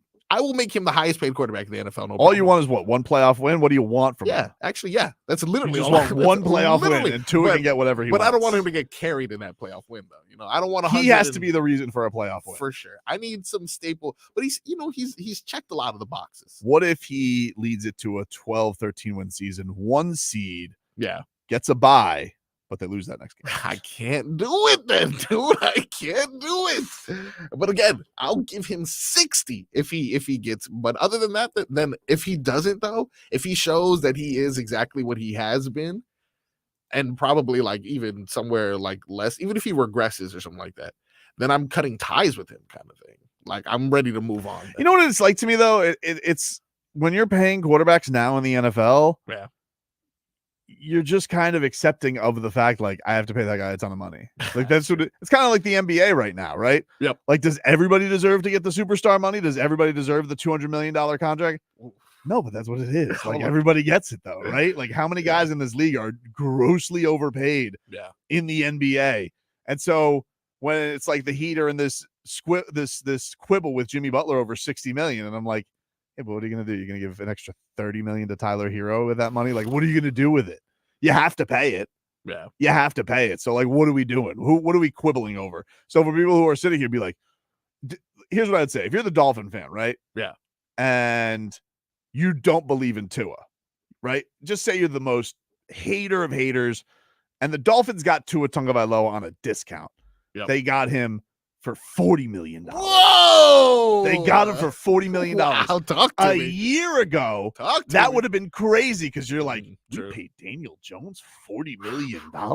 Yeah, true. Still insane money. So what are we fighting over is what I'm saying. It's like, so if the Dolphins paid Tua $50 million or $55 million, yeah, really? Like, we're going to debate about this? Okay. Like, Yeah, the Dolphins really feel like they got away with one there? And I know, look, for all you Capnicks out there who are like, oh, it does matter. Every dollar matters. Like, all right, fine. But did you really get one over on Tua? Did you? Did you feel like you fleeced him? So unless the Dolphins are going to get Tua for like less than what the franchise tag is, which he's obviously not going to take less than what the franchise tag is next year, which will be around $40 million. What are we like? What are we arguing over? Like, what is the discount? You either believe in paying him or you don't. You know, like, it's gonna be for an amount of money that you're gonna probably be a little uncomfortable with, that he probably is not living up to quite yet, and you're hopeful that he will. Fair. Schmeathan brought up a point though that kind of made me feel a little bit weird to put a hole in my argument. Now, what if we get to this playoff game, like you mentioned, Tua throws 8 touchdown passes and we lose? Then I'm like, I don't know. He did throw 8 touchdown passes. Not really his fault. I mean, You just want it to not be his fault. But, like, it wasn't all his fault last year, Marcos. Correct. There was times where it wasn't all his fault. But you wanted him to fix the problems. There was never a time where I felt like he was like a needle mover. That's what we're talking about, right? You just said needle mover. Robbie calls him a blacksmith. Exactly. He can go and he can play with any tools. There wasn't a time where I was like, yo, Tua did that. There was times where I felt like the defense did that, or like, you know, Jalen Ramsey took a pick or something. Jason Sanders had a staple game. Van Ginkel, I felt like, had a game where but let's say Tua throws a game-winning touchdown against Dallas. Yeah. They didn't need that. They just needed him to get Jason Sanders in position to kick it. Like, Jason Sanders gets the credit. Okay, that's his game. That was the Jason Sanders game. Don't you take that away from Jason Sanders? That's all I want away from that fat cat. That's all he has. Now that guy makes a lot of money. For a kicker, he does. For sure he does, dude. It is a lot. Take a quick break and play Frog Boy. You can be in for game balls and game bumps today. Yeah, I'll do that. Gather around the locker room. Froggies, back after this. WQAM, broadcasting live from the Ed Moore Sawgrass Auto Mall Studios.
Bum, bum, bum, bum, bum, bum, bum, bum, bum, bum, bum, bum, bum. This guy's a ball. I don't even understand how the camera went that way. I didn't even walk over there. Like a bird that flew in the window? Like, what happened? I don't know, dude. Oh, man. Take you guys up until 2 here on the program. Marcos. Yes. What do we got today for game balls and game bums, my friend? You take over the locker room with no Leroy here. Leroy will be back tomorrow. That's right. Now, very tempting for me to pull Mike McDaniel and just give game balls to everyone.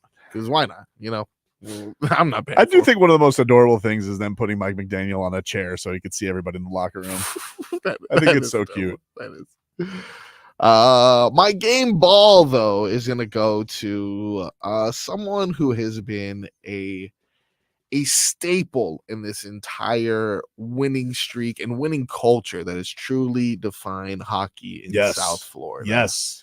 That is our boy, Sacha Barkov.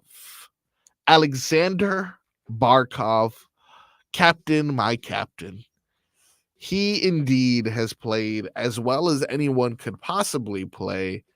And according to Matthew Tkachuk, is playing the best hockey in the world right now. He is. I don't really even have words for what he's doing for our team right now. He's playing the best hockey in the world right now. He's the best player in the world right now. Both ends of the ice. He's been unbelievable. That shot block just shows you too. Like, he's scored all the goals. He's made the great plays this series. He had the puck the whole series, but I think that shot block shows the completion of his game. Saved a goal, saved the game. And now we're on the Big Apple. Oh, we are under the Big Apple, aren't we? Yeah. It was crazy what he was able to do. And, you know, look, everybody has always said that Sacha Barkov is one of the best players in the league, one of the best two-way players in the league. And, you know, look, well, I got mad at Bill Simmons last week because he was like, it's like, hey, Bill, shut up. Because he was like, nobody even knows where you play. It's Miami, by the way. It's not Miami. It's Sunrise, dum-dum. But anyway, I know it makes Bruins fans, it makes Canada fans, Canadian fans, it makes them insane because we're a non-traditional market. But I think the thing that's awesome about it is they have been incredible now for 4 years. Yep. It's been insanely good for the last 3 years, insanely good for the last 2 years. But with Barkov, like, he's such an unassuming personality. Like, you can't get 3 words out of him. And then, you know, he wasn't the flashes. He was always trying to set up his teammates. But, like, some of the stuff that he's pulled off this year between, like, I mean, he had the one last year, of course, that, like, left Wayne Gretzky, like, breathless. Like, like, that's pretty cool. And Wayne Gretzky's like, that's the greatest goal I've ever seen. But, like, this year, even with, like, tapping the puck to himself, Come on. his highlight reel, it's been an unreal. It's been so tangible this year. So I think the people who don't know the nuance of hockey, which I certainly don't, I don't claim to know that stuff. Yeah. They'd be like, hey, you guys don't get why Sacha Barkov. It's kind of like when, you know, people who were like, you don't get why Bam is so good. You don't get why Sacha Barkov's so good. Yeah. But, like, you could always tell a guy when he scores 45, you're like, that's a great game. For sure. So when he goes out there and he basically just dominates and takes a game over at the end of game 5 and scores on his own, amazing. And then he has this, I'm going to put my body on the line, boop, hand right there to stop a puck. Like, bro, this is the cool moment for him, and this is going to be what people will remember Barkov for if this does end up with a Stanley Cup, because he's had all these signature moments. So it is really cool to see. He has been playing well, and I do think that Tkachuk coming down here has had an impact. I think Paul Maurice has had an impact because I do think they've brought even a little bit more dog to Sacha Barkov. You know, he's still not going to fight you. Like, could be less interested in fighting, but it doesn't matter. Like, his toughness as a player has definitely grown, and the physicality that he plays with has definitely grown. And so that's been really, really cool to see. Honestly, what I like about this Panthers team is you can point at so many different directions in regards to their success. And a lot of them, you know, the personalities are just like really humble. You know, Bob, focus. Barkov, you may not even know what he sounds like, to be honest. Reinhardt, I actually don't know what he sounds like. The only person who's really been the face of this thing has been Kachuk. And even he acknowledges that, Barkov is Kachuk and then Sam Bennett when he's under investigation. Oh, yeah, exactly. You know what you did, Sam! Enemy number 1 over there, dude. So, yeah, definitely Barkov. Easy indeed to get my game ball. Now, my game bum. Pretty interesting. One of the sports that we don't really talk about too much, if you even consider it a sport. Okay, I'm sorry. NASCAR, dude. Not sure if you were being, for some reason held hostage and forced to pay attention to NASCAR this weekend. But there was a bit of a kerfuffle. A brouhaha? A bit of a brouhaha, indeed. And it was the most interesting part about this, or intriguing part, I would say, is that this is during an All-Star week. This is supposed to be They have that in NASCAR? Apparently, this is a NASCAR All-Star week. This is the All-Star event on Sunday night at the North Wilkesboro Speedway, which, everyone's familiar with that place, right? This is going to be a confrontation. We're going to show a clip here between Ricky Stenhouse Jr. And Kyle Busch. Now, I'm going to give you a few details about this interaction as we watch it here as to why. Yeah, why did they fight? So apparently, this is a 200-lap event. And during this event, in lap 2 to be exact, there was an accident. Getting wrecked by Ricky Stenhouse Jr. got wrecked by Kyle Busch on lap 2. Bumped him, gets wrecked, won't, compete or whatever the case may be. Obviously, that's a dangerous thing no one necessarily wants to deal with. But now, this gentleman continued to wait 198 laps, parked in their garage, told someone else to hold his watch, and punched Kyle Busch in the face. Punched him in the face. But definitely has never punched anybody in the face before because it was a terrible punch. Well, this is why he gets my game ball, dude. You do all of that. You wait 198 laps. You talk crap. There's this big spectacle. And you're like, I'm this tough guy. And you kind of go, huh. Like a sideways, I want to punch you, but I kind of want to smack you on the back of the head kind of vibe. I think he is like, I'm doing this, and tried to hold it back. Either that or he just has never thrown a punch in his life. But it was a really, that's Stenland. Is that who's? Oh man, I'm sorry. That is Ricky Stenhouse. Stenhouse. I'm sorry. Yeah, Stenhouse on Kyle Busch. Yeah, it's not necessarily the best punch I've ever seen. And then he's being held back. Immediately, 4 people tackle him, and he's being held back. I mean, good partial block by Kyle Busch there. He looks like Usyk. Oof, Usyk. We'll talk about Usyk. that too. That was good. That was indeed good. Oh, Usyk crying over his dad. Wow. I didn't know he had emotion like that. Sportsmanship shown by Tyson Fury and him Not afterwards. really. They didn't like it? Oh, yeah. You talk about the comments. You mean the afterwards. comments where he said that he lost the decision because of the war? No, I mean more of when they were in the ring, hey, let's have Holiday at my house and Holiday at the next. And then afterwards he said that comment, and it was okay, dude. Is that what we're doing now? I mean, look, I think that's why Tyson Fury will say some gross things. That's why he is the Gypsy King. He will say some pretty heinous things from time to time. I think he's, kind of tried this new lovable approach, but when he loses, or has a close fight, he'll or has a boring fight, he'll then try and make it interesting by stuff outside the ring. The crazy thing about it, though, if you guys didn't see the fight, is I was doing the show, I was doing Tapped Out live, right? Yeah. And so I have the live odds in front of me, at all times when a fight's going on. Yep. Dude, the live odds in that fight, at one point, Tyson Fury was a minus 1,500 favorite because of how much he was kicking Usyk's ass. Yeah, he won solid 3 rounds in a row. And then, listen, I might have been watching on a link, so I didn't know how up to date I was, but I did. I think I was pretty up to date based on Twitter. Yeah, when that's my. Listen, I'm not gonna pay $80. I'm working. Come on, dude.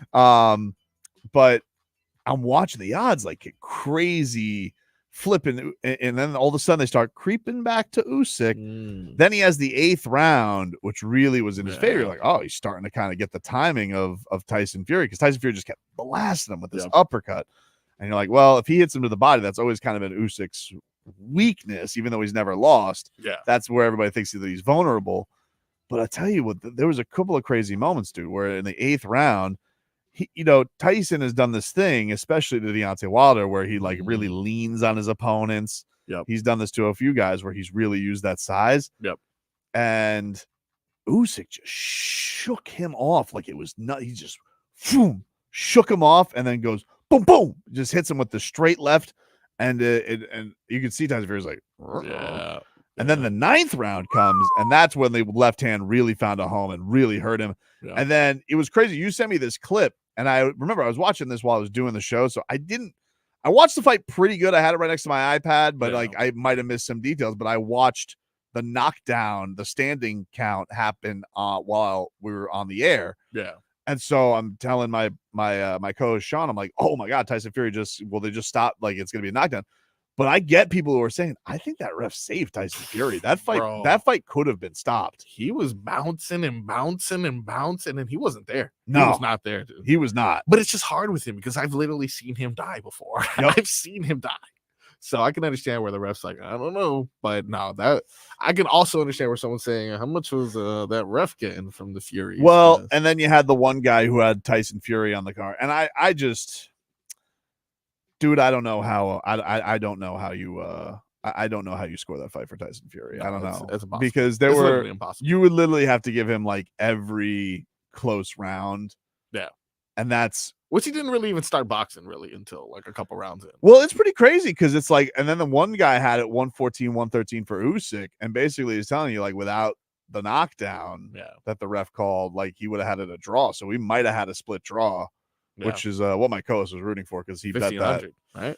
It was fat odds. You always get fat odds on a draw. It's really not a bad bet.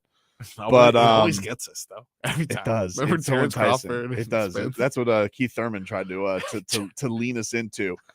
But dude, it's pretty crazy. That was really, this heavyweight division has been so good for the last 5 years, really ever since Anthony Joshua knocked one versus Vladimir Klitschko, because Tyson Fury's fight versus Vladimir Klitschko sucked. It was an awful fight. It was just crazy because you ended a 10-year reign, but it genuinely was one of the worst fights you'll ever see. Wow. And then Tyson Fury went, had all of his issues outside the ring, and he kind of retired and was dealing with all his mental things and ballooned up 400 pounds. And but with AJ having what he was owing, and then Deontay having the sick knockouts, and then Tyson and Deontay ended up fighting instead of AJ and Deontay. That rivalry got really good because Tyson Fury had the Undertaker moment, and then he had the sick knockouts where Deontay Wilder said that you cheated and there was loaded gloves. And then they had the third fight. The third fight was supposed to be AJ versus Fury. Then a judge said, no, you owe him a rematch. And that was probably Deontay's best showing in all three fights, even though he lost. Yep. And then AJ lost to Andy Ruiz. Like, the heavyweight division has been awesome for like the last 5 years. Yeah. After the Klitschko reign, which was really, really boring. No disrespect to an all-time great, but he was a snooze fest. Okay. It really was. No, when I mean Killed like the division? when he killed heavyweight boxing. no. The only interesting thing that happened to Vladimir Klitschko over the last 10 years has been Shannon the Cannon Briggs, which he was too coward to fight him. Too coward to fight Shannon Briggs. He should have fought Shannon the Cannon Briggs. That should have been the fight. I don't know. He probably would have won. He probably would have beat Shannon the Cannon. But literally Shannon the Cannon knocking him off of a wakeboard and stealing his pasta is the most interesting thing that has happened to Vladimir Klitschko. Sorry, what? All respect. Like, he's a great humanitarian. He's obviously doing a lot back in his home country. But when I tell you the worst, absolute snooze fest, the worst heavyweight champion of all time, not by talent, just by boring. Yeah. Boring 4 PM fights. Nobody cared about the Klitschkos about Vladimir Klitschko. His brother nearly beat Lennox Lewis. If it wasn't for that cut, maybe he beats Lennox Lewis and then Lennox Lewis retires. We'll never know. But I say all this just to say that Vladimir Klitschko's reign was the worst. Word. Hall of Famer, all-time great. Okay, I don't like that you're doing this though. You're like, you're making me feel like I mean, Vladimir Klitschko. Oh, word. Boring. So boring. Love him, great Hall of Famer for sure. Boring, dude. I don't know how to feel. I don't know how to feel. Usyk, though, this is an all-time great. Yeah. Even Terrence Crawford was like, he might be the best boxer on the planet. Like, oh wow. And that's like everybody. Terrence Crawford is, he's like he's had to fight for his respect for number one, but yeah, he's even like, he might be the best boxer on the planet right now, dude. Yeah, I mean that makes sense, dude. He's got all the belts possible, so it makes sense. And I mean, look, he took down Fury. People were questioning whether or not, because of the the weight and the size difference, essentially, would he be able to have the strength to do what Deontay Wilder couldn't in regards to Tyson Fury, and I mean, it seems like he did, man. It seems like he has all the skills and tools necessary. So, but they got a rematch, if I'm not mistaken, right? We'll be able to see this again. Yeah, we'll see it again because there's really nothing else for Usyk to do. Like I was, I was asked about this by my co-host. And he's like, "Well, who should he fight next?" I'm like, "I don't really know. There's not really a good option because the number one guy after Fury right now is probably Joe Parker. Like I don't, and nobody wants to see Joe Parker. No disrespect to Joe Parker. I mean, he's but nobody really wants to see him fight Joe Parker. So, I would say, oh damn, okay. So obviously I'm late in the game. I was like, all right, so clearly he must have already fought Joshua twice. multiple He's times. beating him. Yeah, he's beating him. So you probably need either Deontay Wilder to win a fight, which is questionable. Man, he's getting old. He is getting, and then and this you don't have that spark anymore. I don't think. Yeah, I don't think he does either. He's very rich. Yeah, which I don't know if he should let him be. Honestly, yeah, I can't be mad at you. All right, we'll take a quick break. Jake Paul will take him out. We'll take a quick break. Get to a little cat talk coming up next.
TD Garden here in Boston, Game 6. It's the Florida Panthers leading the Bruins 3-2 in the second round best-of-7 series for the Panthers. Another opportunity to close it out. Here we go, Pasternak. It's gonna go. The gloves are off. Pasternak is Tkachuk and Pasternak. Here we go. At center ice, they lock horns. And Matthew Tkachuk dropped into the ice with a rapid-fire right hand. Out to the line, Ekman-Larsson, touch pass, Tarasenko, big drive, blocked out front by Peak, it's loose, Benedetti, close and they score, and it's Sam Bennett. Out to the line, it's Ekman-Larsson across Rodriguez, Ekman-Larsson straight on, a shot blocked by DeBrusk, and DeBrusk is off to the races, down to our left, DeBrusk in, and a big save for DeBrusk, the rebound stumped as well, Frederick came in following on the rebound, and Sergei Bobrovsky able to pull a rabbit out of his half there and make a huge save on the second opportunity to keep the Panthers within one. I'm sure everyone's wondering why I haven't done anything. I'll sit here and say it's not like I haven't tried. I love my captain. I love the guys. I think, trust me, it's a tough business, and everyone's looking at me to do something. And unfortunately, I try. I am trying, and you can't really focus on that. It's over. It's done with. We got to focus on winning a hockey game.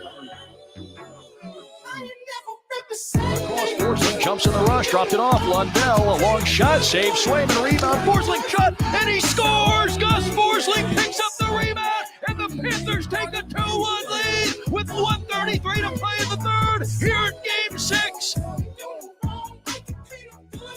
Goosies.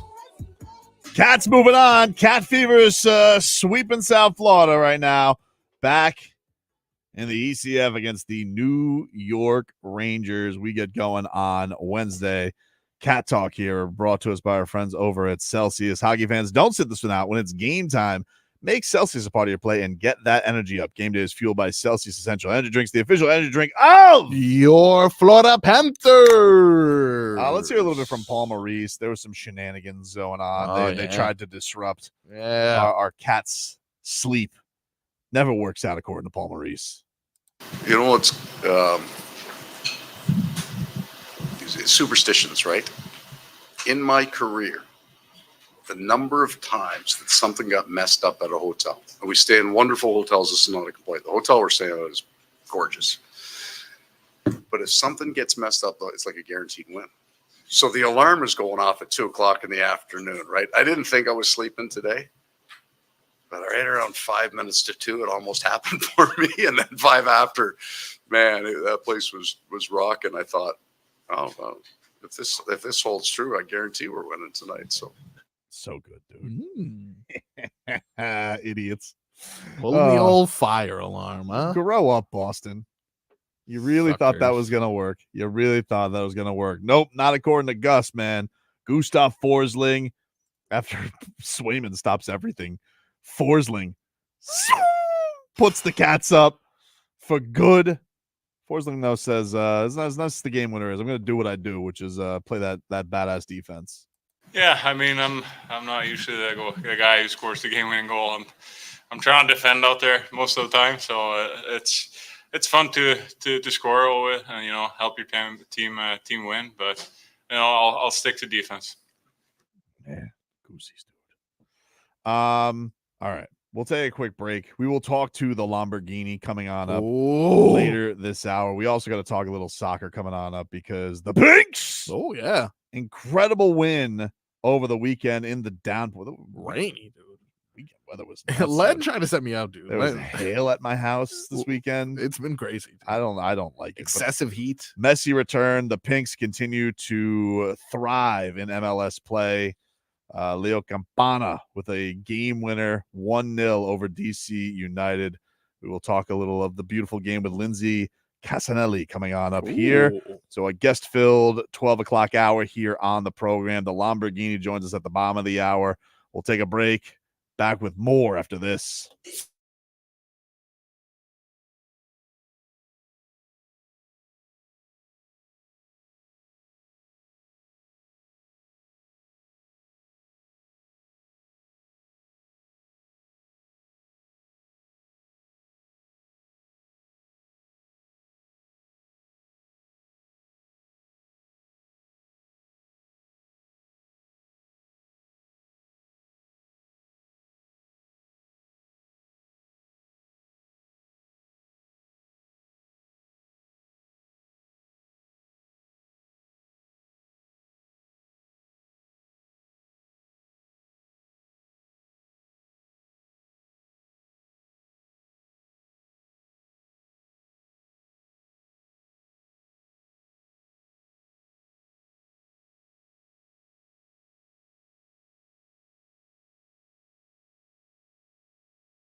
All right, welcome back, everybody. Tobin and Leroy here with you, 560 WQAM. Take you up until 2 here on the program. We had an action-packed weekend down here between the Panthers and the Pinks, getting themselves a victory, 1-0 over DC United. You got the call, Marcos, the game winner. Leo Campana comes in there and lifts the Herons over DC. Here was the call on QAM this weekend. Busquets measuring the inches, chipping it for the newcomer. Campana beats, shot, score! First touch, final touch! Busquets on a platter and a guillotine-like shot from the Ecuadorian. The substitution, because of the concussion, knocks DC United out. And a smile a mile wide on Tata Martino's face. Tata. Goosies, dude. That was Goosies. Let's go out to the Toyota Hollywood guest line. Shop hundreds of Toyotas indoors in one of America's largest showrooms at Toyota of Hollywood on 441 between Hollywood and Sheridan. From Univision, Lindsay Casinelli joining us there on the show. Hey, Lindsay, how are you? How are you guys? Good to see you. We are good. We are good, especially after a big win by Inter Miami this week. They've been rolling in MLS, Lindsay. What have you made of their season so far? 9 victories out of 15 games. It's incredible. I mean, they're likely I think they're likely gonna make it to the final of the MLS, but we have to wait and see. I love what Suarez had brought to the team. I think when Messi started with Busquets and Jordi Alba, they were great, but Suarez just make them even better, right? They understand each other perfectly. They almost don't have to talk to each other. They know what they're going to do. But we've seen it outside the States that sometimes even you have the best players, that doesn't mean that you're going to make it to win a title. No, we see it with the PSG lately when Messi, Neymar, and Mbappe were playing together. Can you imagine a better team than that? And they didn't even make it to one semifinal in the Champions League. So, but I see this Inter with a lot of experience, and we have to understand also that this league is different. The MLS is different, and I think they're gonna eventually win the title. That's my guess. I like it. No, listen, hey, I'm all for it. As a soccer noob like myself, I enjoy having all of the names and the flash with it. How you say? I'm wearing the Mexican. I understand. Listen, Lindsay. Yeah, Tobin, unacceptable, dude. You act like you're some kind of soccer expert. I'm disappointing you, Tobin. Well, I'm trying to get to learn it. Messi is definitely a way to get me to go. Like, do you feel like he is toying with this league, though, Lindsay? Do you feel like he's too good for this league, or is he bringing even at his age, he's not young. I think he's still over. You know, he was the best player in the world, or he was competing to be the best player in the world for more than a decade with Cristiano Ronaldo. We're talking about different kind of player, right? He's the GOAT. He's one of the greatest of all time. So yeah, definitely with MLS, he's way beyond the best player that we have here, even though he's 37, 38. But we're talking about a guy that is going to be a before and after Messi. When he retires, we will see that. And we don't only have the opportunity to see Messi now in the MLS, which I think it's a great opportunity and it's great, but we will see him compete in Copa America, and then we will see what his real level is. Because now he's going to be competing with the best of Brazil, Vinicius Jr., with people that are still in the best leagues in the world. So even there, he can make the whole difference. He's not going to be a bench with Argentina for sure. So that's why they are one of the candidates to win the Copa America coming up this summer. And not only this summer, but then we have the World Cup coming in 2 years. So it's a great time for soccer. So I'm glad that you're joining the soccer fan base in the States. I appreciate. Yeah, I'm trying. So can you explain this Copa America that's coming up at Hard Rock this summer? Like, what is it? Well, that's a final. It's gonna be played at Miami, so we're very lucky to have it. But it's gonna be like it's a tournament with 32 national teams, right? But usually what happened with soccer is that each confederation plays differently. Like CONCACAF, which is North Confederation, they play the CONCACAF, the Gold Cup. And the southern part of America plays CONMEBOL, right? Copa America. But this one is so special because it's bringing together the whole continent from Canada to the south. Everyone is in this Copa America. It's like a mini World Cup only on this part of the world, right? So we will have a great opportunity to see Brazil, which is one of the candidates, of course. They have, for me, one of the best players right now at the moment in the world, which is Vinicius Junior, that plays for Real Madrid. And then we have Uruguay, we have Colombia, and the pretty thing about this world, this Copa America, is that we will have the United States, we will have Mexico, Panama, Costa Rica. So it's all those countries coming together in, I think, 14 different cities. We start in Atlanta with Argentina versus Canada because they're the defending champions. And then we will have 32 games all over the states. And the final will be played here in Miami. So do you think, like, if Messi does end up getting this MLS Cup, how much do you think that will grow the popularity here in America? I mean, obviously it's very huge down here because of the international following and everybody goes nuts for it down here. But do you feel like the foothold that it could have with like the Apple deal and all that type of stuff, do you feel like this, like, have you noticed that there has been a growth in America with him making the jump over here? Of course, he's gonna make a difference. He's making an impact, and you can see it with the kid at school, right? I have two boys. One is 7, the other one is 5. I'm a soccer mom, and I see like every other mom is a soccer mom right now. You know, I know there are baseball mom and American football mom out there, but right now, so many kids playing soccer. 5, 6, 7, 8. You will see that impact in 10 years from now, and that's going to be huge. It's already huge for like academies. Like I give you an example, a personal example. The academy that my 2 sons are playing for started like 7 years ago with maybe 100 kids. Right now they have 5,000. You understand? It's huge. Shakira's son, Milan, plays in that academy. It's like so many people coming to the States. And the great thing about this country, and maybe you take it for granted because you, as you know, I wasn't born here, I was born in Venezuela, but I don't take for granted all the facilities that you guys have here in the States to develop any sports you want.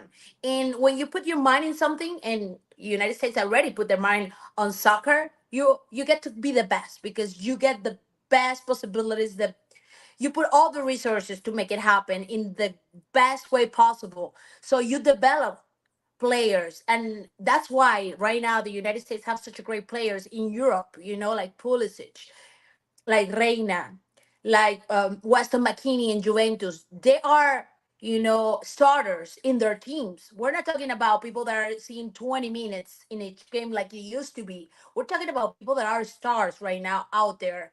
So that tells you a lot about how this sport is growing in this country and how it will continue growing. And I think this decade will be very important because of what I say. Copa America and the World Cup are going to be played here. And they're even talking about bringing the champion, the final, here to New York. So we're talking about this is coming like the central of soccer in the whole planet. I feel like I'm doing a good job of it, though, because my son and I were at the Adidas outlet the other day, and he saw a Messi jersey, and he goes, I see these all over the place. He goes, we like him? Because he always asks me, like, are we supposed to like that? I say, yeah, of course. He goes, yeah, because people say Messi, Ronaldo. I say, well, this say Messi the GOAT, Ronaldo, bum. That's how you win the argument. Whoa, That's what you just said. That's how you say it. That's how you're going to win sports arguments. I love Messi, but I also think Cristiano is, oh my God, I such a great understand, athlete. but I gotta have a hot take. So if I'm gonna raise him as a sports fan, it's, you know, it's how you have to do it. Just like the Heat and Celtics, I say Jimmy Butler, the best. Jason Tatum, bum. That's how he's got to learn. So he's got to pick a side. He's got to learn. That's how how I'm gonna teach him. You're raising Well, okay. Everybody has their ways. Let's say. Everybody has their ways. Lindsay, appreciate the time. Thanks so much. Bye. Thank you so much, guys. There you go.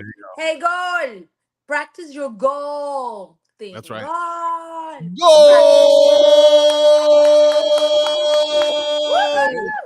See? Hey, you can make it. Thank you. Appreciate Bye, it. guys. We'll take a break. Ryan Lomberg, the Lamborghini, is going to call in. We will talk a little Cats with the Panthers forward / badass. Great hair. I mean, just Great hair. and Really. just great hair, and fists of fury. Oh yeah, Fists. He probably missed most of this series. Like he's probably like, it's okay. We keep him fresh. Keep him fresh for the Rangers, dude. Yeah. Talk to Ryan Lomberg coming up next.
You know it don't even matter your age. Don't even matter your Welcome back, everybody.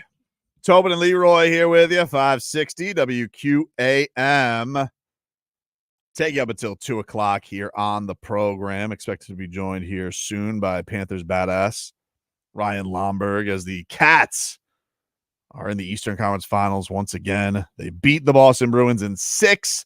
Series starts up on Wednesday. You, of course, can hear that right here on 560 WQAM. Thanks again to Lindsay Casinelli for joining us here on the program and talking. I don't think she liked me calling Ronaldo a bum. Yeah, you may have crossed the line there in her mind. I didn't mean to cross the line. I was just trying to explain I'm doing my part to teach, my kids soccer. Gotcha. So you're essentially you're a Michael Jordan fan, and then they're like, that Magic Johnson, bum.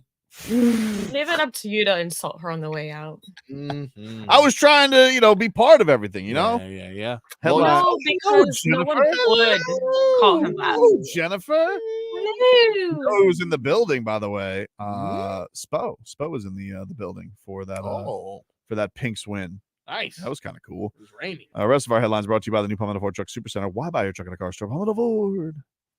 We know trucks. Yesterday, the Pacers eliminate the Knicks in Game 7, beat them 130-109. And the Mavs are going to the Western Conference Finals. They beat OKC 117-116. And the Timberwolves erased a 20-point third-quarter deficit to beat the Nuggets 98-90 in Game 7. Shortly up here, we are going to go out to the Toyota of Hollywood guest line, shop hundreds of Toyotas indoors, and one of America's largest showrooms at Toyota of Hollywood on 441 between Hollywood and Sheridan. Ryan Lomberg joining us here on the program as the Cats are moving on. Lamborghini joining us once again. Hello, Ryan. Thank you for the time, man. Hey, guys. Of course. Thanks for having me. How Goosies was it that you guys finally moved on? A hard-fought series, but what was the vibes in the locker room after this weekend? Yeah, it's been great. Obviously hard-fought series. A couple of them now, so we're looking forward to the next challenge here of playing the Rangers. Be honest here with me. How jealous were you? Because you make your return there at the end, and it felt like all the shenanigans had kind of died out. That felt like your playpen there in the middle of the series where everybody was getting down with the fights. Yeah, it's tough to watch. I mean, obviously, whenever you're watching it, any player would rather be out there. But it definitely hit a little bit different watching the scrums and stuff like that. Just, like you said, a little bit jealous and just wanted to be in the mix there. What did you make of all of that? Did you find that to be strategic from them of them trying to goad you into stuff? And you guys play such a physical style. I imagine the identity of the team was you're not gonna break us on playing that way.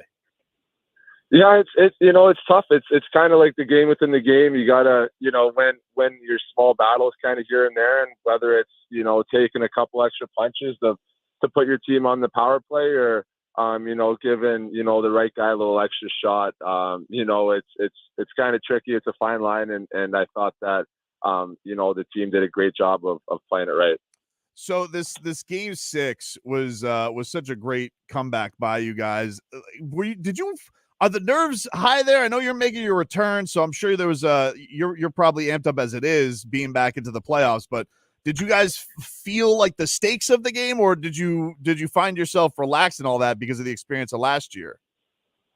Yeah, I think a lot of us relied on the experience from last year. I think we're a team that plays in a lot of close games. Our style of play is we play together, we play defensive, and it's not really run and gun, break the game open. So I find when games are close like that, whether we're down one or the game's tied, if it's still close, I think our team is very comfortable, whether, like I said, we're tied or even down one.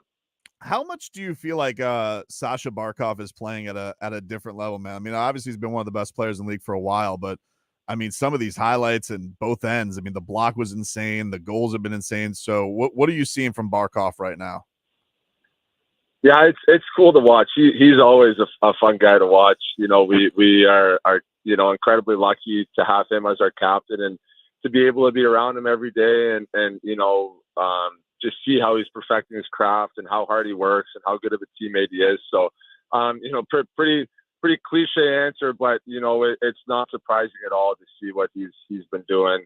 Obviously, there's a lot more attention around it now, just because there's so much fewer teams playing. But as far as Sasha Barkov goes, I think there's really nothing that he's doing special now that he hasn't been doing all year long for us. So it's great to see him getting the credit he deserves, because if he were in a bigger market, people would be talking about this guy being the best in the world, which we believe he is. So, like I said, we're happy he's getting the recognition he deserves, because he does truly deserve it. One of my favorite parts of the series, things as you saw, we're getting pretty emotional on both sides with them being upset how you guys were not only winning games but also seeming like you're winning a lot of fights, and they're trying to goad him into it, and he's just like got no interest in it, Ryan. Like have you ever seen this man angry? Like, does anybody know the right ways to push his buttons? Because he doesn't seem like anything can faze him.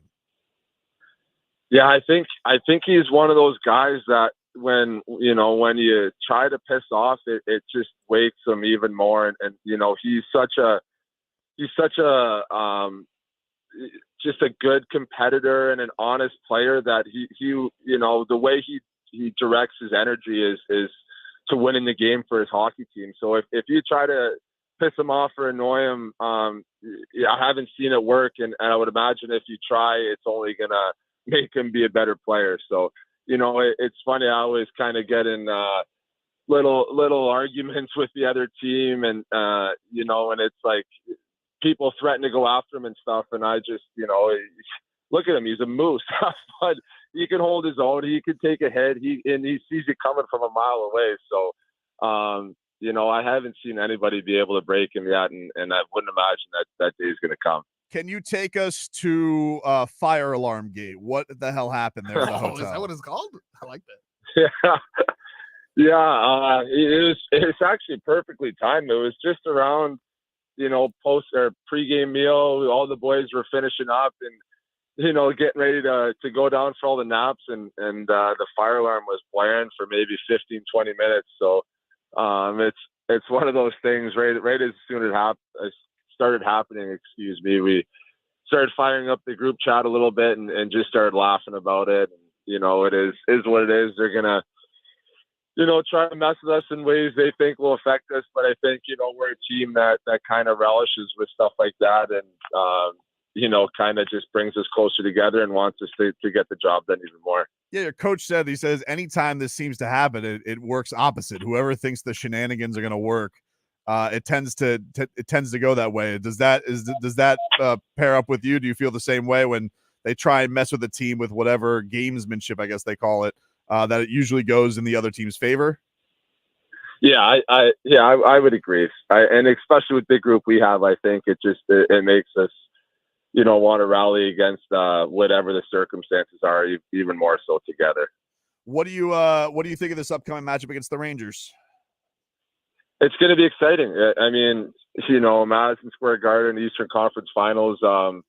It's the stuff you dream about. So I know we're incredibly excited. Obviously, going to be a huge challenge. They're the President's Cup winners, and it seems like they're playing great hockey right now too. So Paulie will get us dialed in, and we'll hit the ground running. You're you mentioned this place as a market, and I know maybe it's not the most traditional thing, but Ryan, for your time here, how crazed have you seen your arena get now? Because it does feel like the atmosphere is getting more electric. A couple of deep playoff runs now here in a row. Just what have you seen from the fan base in your building?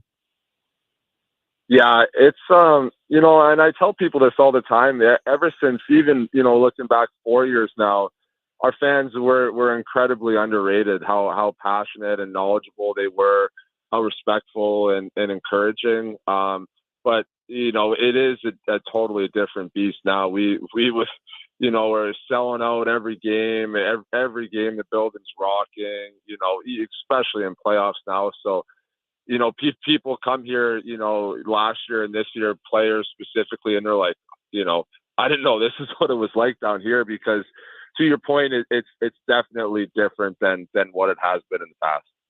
We appreciate the time, Ryan. Oh, Frog Boy, go ahead. Do you have a question for Ryan Lomberg on the way out? Yeah, definitely, Ryan. You do a lot for the Panthers. I just want to know more or less how heavy is the burden of being the most handsome Panther? Is that something that keeps you up at night? Is that immense pressure, to be both beautiful and tough? Something that just keeps you up at night? No, it's a lot easier than it looks. Yeah, of course. For you, I'm sure it would be. Very tough. And also being able to whoop everybody's ass and be great at hockey and that hair. I mean, Ryan Lomberg's living a tough life right now. A lot of pressure, dude. It's a lot of pressure. No, we got a lot of good looking lads on the team. We got a lot of European studs and stuff like that. So it just comes to the territory. It does feel like, that Lundell when he walks in with the suit, like it does feel like he's trying to show you guys up. Yeah, Dominic. Yeah, he's ready for the camera. He knows where it's at. Little stud. Appreciate the time, Ryan. Thanks so much, man. Of course, guys. Thank you very much. There you go, Ryan Lomberg, the Lamborghini. Always fun having him on the program, and you guys will be back at it with Panthers action coming up on Wednesday. Panthers and New York Rangers Eastern Conference Final gets going, and you can hear that right here on 560 WQM. Appreciate the Cats for setting that up. Adeline Thomas over there at the Panthers. You guys are the best. Handsome. He is handsome. I mean, I'm glad you waited till the end to ask that question. Oh, I'm so sorry. What's that? What was that, J-Fig? What was your comment there at the after Frog Boy? No, I'm sorry. Oh, I'm glad that he waited till the end to ask that question. Oh, we got to get the important stuff. We got to get. You did that. I mean, he is a handsome Panther. There is no doubt about it. He is handsome, but I mean, there's not many ugly you really Panthers. gotta ask To that. be honest with you, that's true. That is true. It's a these handsome hockey, team. these hockey players, they know what they're doing. You put a hockey player in some sun, starts to look good. Yep. I mean, even and then even the ones who are like a little rough looking, like Radko Gudas last year. He was wearing like the. Well, it's like, listen, no, I'm not saying Radko Gudas is ugly. It's just like Radko Gudas is like his handsomeness is his essence, Like you liked his little fedora hats, right? I liked his hats. Yes, I did. I did like his hats. Beard, Anybody? Sick beard. Yeah, I mean, but a rough looking fellow, He he looks he like, got you ruffled over there. oh my god, he looked like a Viking, like he'd kill you. Okay. That was a handsome in him. The Viking. Exactly. The No, Viking he has a handsome. He's not your classic like Anton Lundell and Ryan Long. Handsome dude. Like I mean, handsome fellas, right? With Radko Gudas, it was just more like, oh man, that guy, he's got to put together in a different way. Yeah. Look at this beard, manly beard. Whoa. You know what I'm saying? That's tough. That's tough. That is tough. tough. That's tough. Definitely tough. Lomberg, he's tough. Yeah. He definitely. For is me, it's the smile he gives once he's throwing punches. He's so nice. man. Exactly. When I talked My to him favorite initially, part. before we got him on air, I'm like, hey, real quick, go Panthers. And he was like, bleep, yeah, dude, go Panthers. And I was like, yes, man. Just feels He's real. 100% silly sauce for sure. Yeah. Love it. Love it. Love it. Love it. It's going to look forward to a good, solid series of not only beating New Yorkers, but hearing us on the microphone after. Paul Maurice has had an amazing run with these post-game pressers. Oh, he's been incredible. And it's going to continue. That man is a maestro on the mic. Heard he calls him Paulie. Huh? Paulie. I like that. If you know him, you got to call him Paulie. I like that. Paulie's my boy.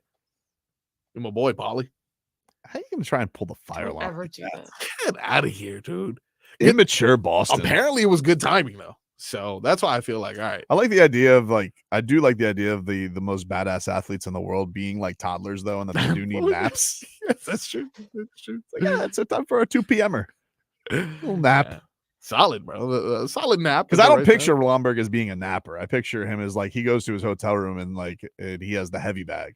Yeah, that's just what he's doing. He's just jabbing. He's got like the rock star life. Exactly. I feel like I see him crushing brewskis or espressos, whatever. I could see it being brewskis or energy drinks, really either one. And he has some rookie like hold the mitts for him. Poor rookie. Or Todd the intern. Some guy from the Thunderbirds is up from the AHL, and they're just like, what can we do? He goes, hey kid, hold mitts. So rough. But on there is just, he's like, who do you got on there? It's like, it's Kreider. I got him on there for the next series. Visioning, punching him right in the dome. The bread man. Looking forward to it. We're going to need that physicality next series as well. So usually this is a time where a lot of the teams are depleted, and it seems like we're kind of getting back to as healthy as we've been. Yeah, no doubt. No doubt. Which They I definitely have everybody coming together, and I cannot wait for this series to get going. It should be an In absolute. reality, Ryan Lomberg is back at the perfect time. He had his rest. He had his rest. He had to sit out basically beginning of the playoffs all the way till now. So you get him back. You got Bennett back at the right time. Yep. They're trying to make Perfect this time. Bennett an enemy number one. And it was very unbecoming of the national media to do that to Sam Bennett, who just because Marchand runs into his fist, not my problem. That's not on Sam Bennett. It's not. You got to look. Is it his fault you got a jaw made of glass? I don't know what to tell you, dude. Because really he knocked himself out. That was moment. It was like a little check hook, but if you run into it, if you know, it's protect yourself at all times. Them's the rules. Self-defense, in my opinion. That's what I saw. That's what I thought too.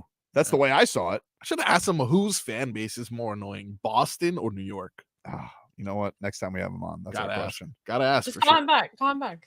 Lamborghini. We're friends. We're cool like that. We are cool like that. That's the man. We'll take a quick break here on the show. Final hour coming on up. Lots to get to, including we're back to Tua at OTAs. Big debate there. The NBA weekend that was. He got a little regret feeling the way this thing is shaking out as well. We'll take a break. More to come here on Tobin and Leroy. Back after this.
Check it out now.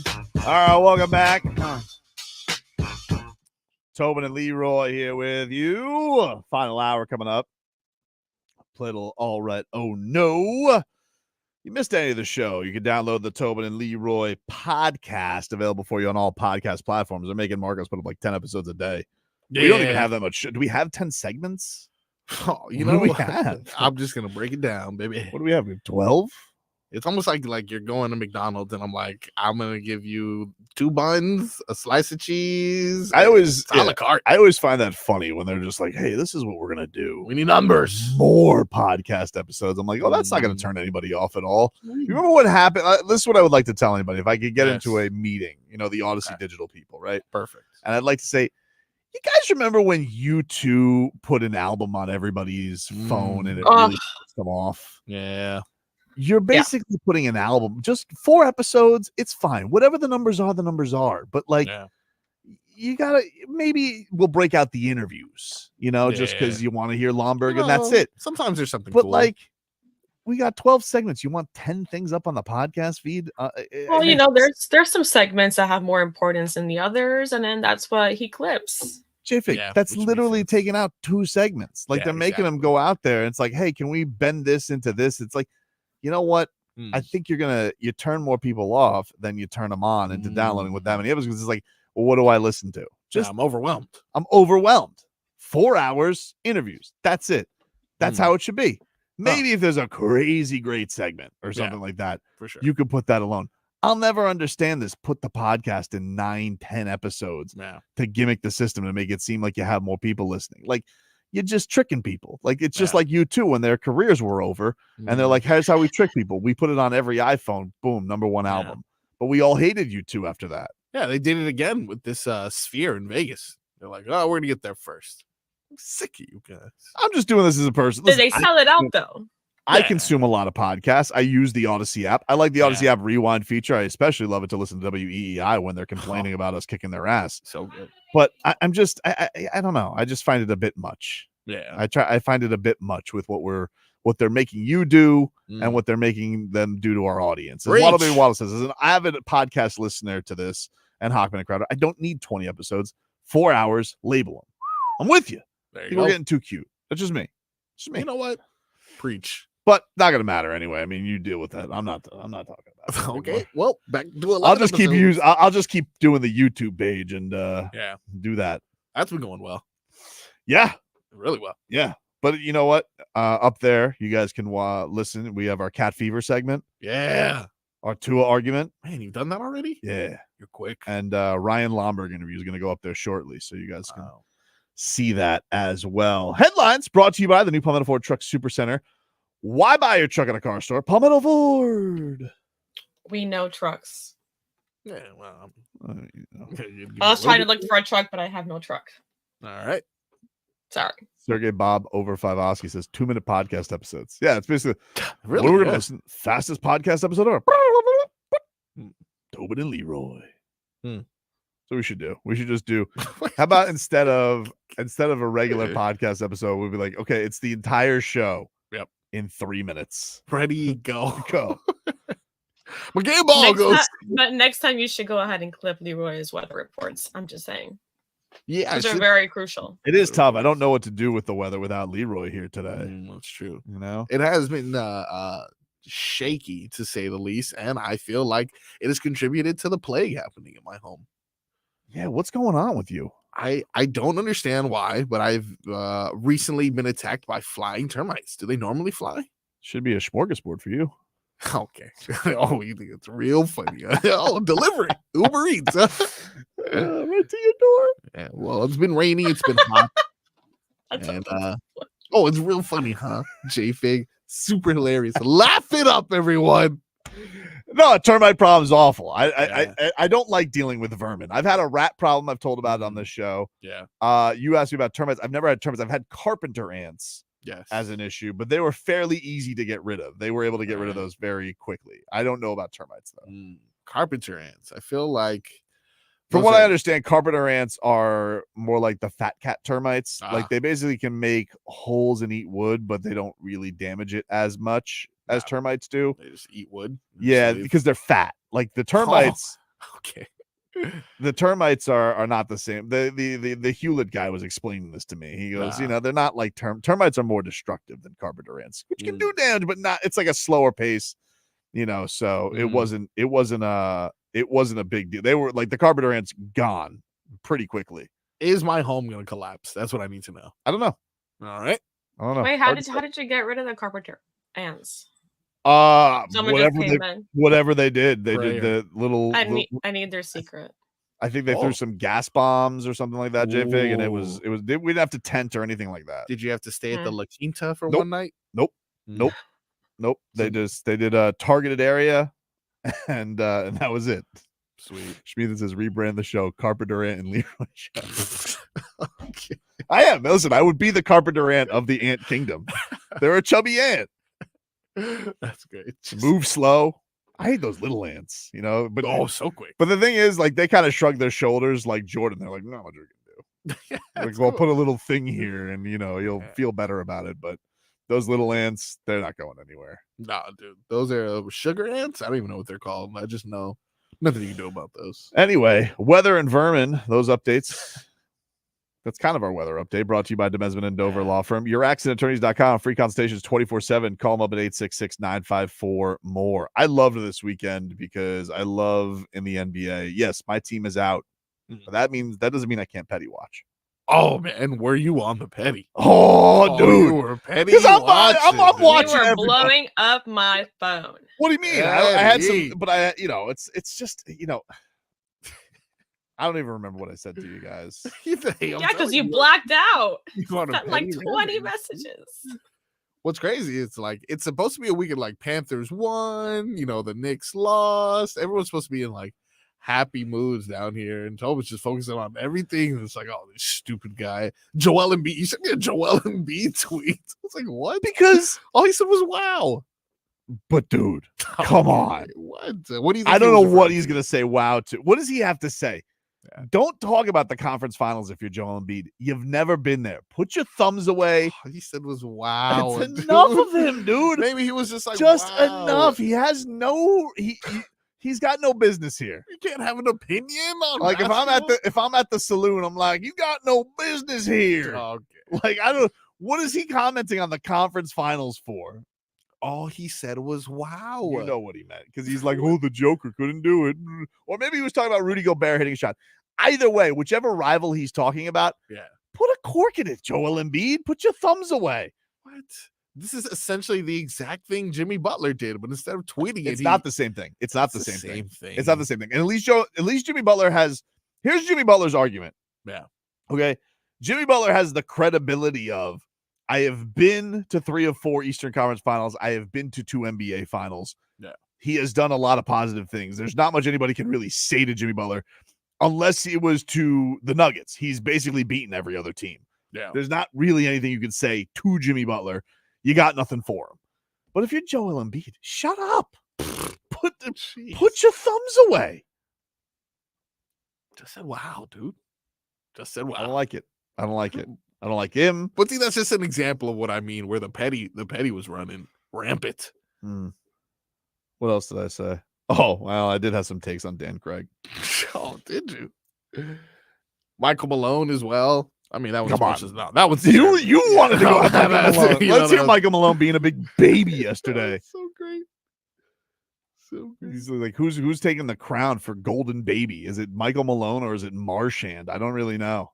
How hard is it just to absorb a loss like this after going ahead by 20? Next question, man. The season's over. That's what's hard. Being up 20. The season's over. You don't understand that. The season's over. It's hard. Stupid questions. Wow. Give him another minus one. I noticed he didn't even say stupid -1 question. He said stupid ass questions. Yeah. Like, so he just, no, you want to know what's stupid, Michael? You lost. That's what you think is stupid, not the questions. Dude. You're not mad at the questions. You're mad because you blew it. You thought you were going to be this dynasty. You sat here like a fat cat after beating the Heat in the regular season. You're like, well, we got a culture too. Dude. You're not Red Auerbach, dude. Okay. You're not Pat Riley. You're not Eric Spoelstra. Congratulations. You're just like Frank Vogel. 1 and done. That's it, dude. Absolutely love that. And you want to know something? Your best player's happy you lost because he gets to go to Serbia now, and he gets to go with Pony. I don't know. He missed some shots yesterday that I was like, this guy. He never misses. He's checked and he out, never dude. misses. Yeah, he's like, oh, and he like probably they're like, hey, what happens after this? He goes, vacation. He goes, really? Oh, You no parade. So no basketball for another 2 months. He's like, well, you either play basketball for another month and a half or Serbia. He goes, really? All of a sudden, Joker can't hit a three, huh? Oh, so you're saying he pulled a Porter brother and he kind of saw that. Dave South says somebody said that was a third follow-up. Is that true? I don't know if it is true, but you want to know something? Listen to that poor reporter. Like that guy's like Todd the intern. He's like, Coach Malone, but what about you guys blowing a 20-point lead? Oh, here we go. Todd from nuggetsblog.com. Hey, dum-dum. Hey, stupid. Don't ask me a question like that. Season's over.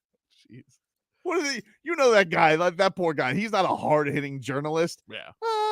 Sorry, coach, but what about you guys Hey, real dum-dum over here. Hey, everybody check out old Nuggets blogger over here. Idiot. Calling him out.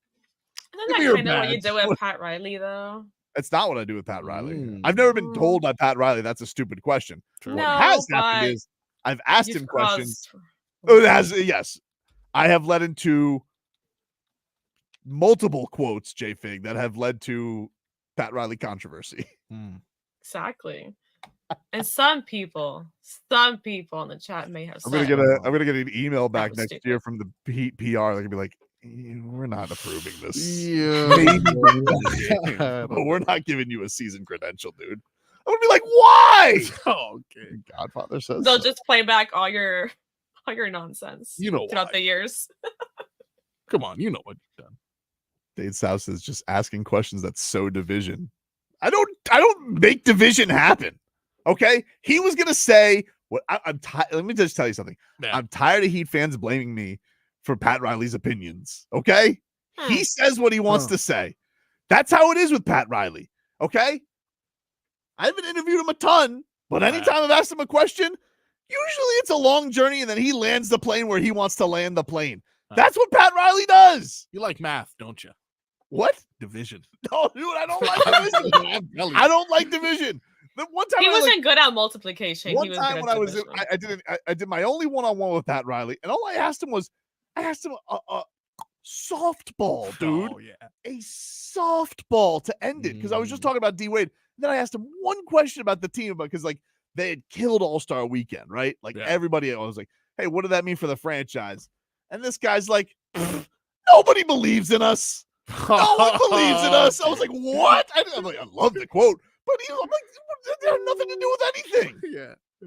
So you think that he's using you? He just says, no, he's the Godfather. Yeah. It doesn't matter what questions you ask. It's like he told to Barry Jackson. He's like, I don't give a GD what question you ask. I'm not going to give you the answer you want because I'm Pat Riley.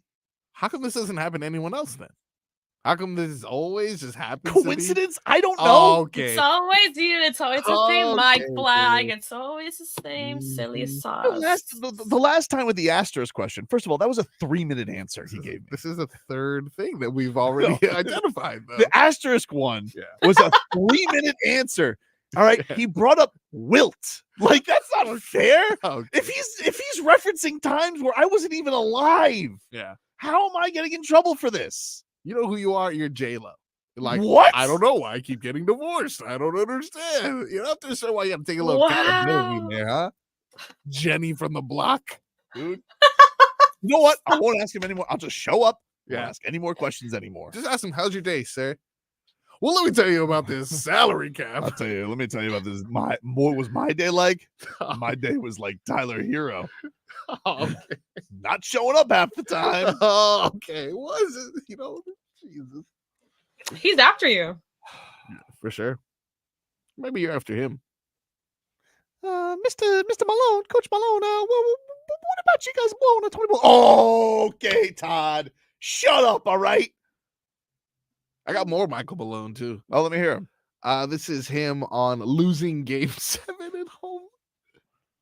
We have one of the best home records in the NBA this year, and to lose 1 and 2 and then to lose 7 is I don't think anyone could have predicted that happening. I think most people had the series going 7, but not the way it went 7. It's kind of a strange series in that regard. But yeah, that's to let them come in here 3 times and beat us on our home court. That's something that we're not accustomed to. And if you're going to try to win a championship, if you're going to try to get to Western Conference Finals, obviously you got to protect your home court. Yeah, well, mission not accomplished, but lash out of the reporter who asked you about blowing a 20-point lead. You guys can't even win it at home in your illegal air anymore. Which, by the way, I mean, like, let's not ignore that. Yeah, for sure. They got lucky this time. Tainted championships. They play in different circumstances. Everybody else couldn't even take advantage of it anymore. Crazy. Indeed. But I wasn't lashing out on the group text, dude. I really wasn't.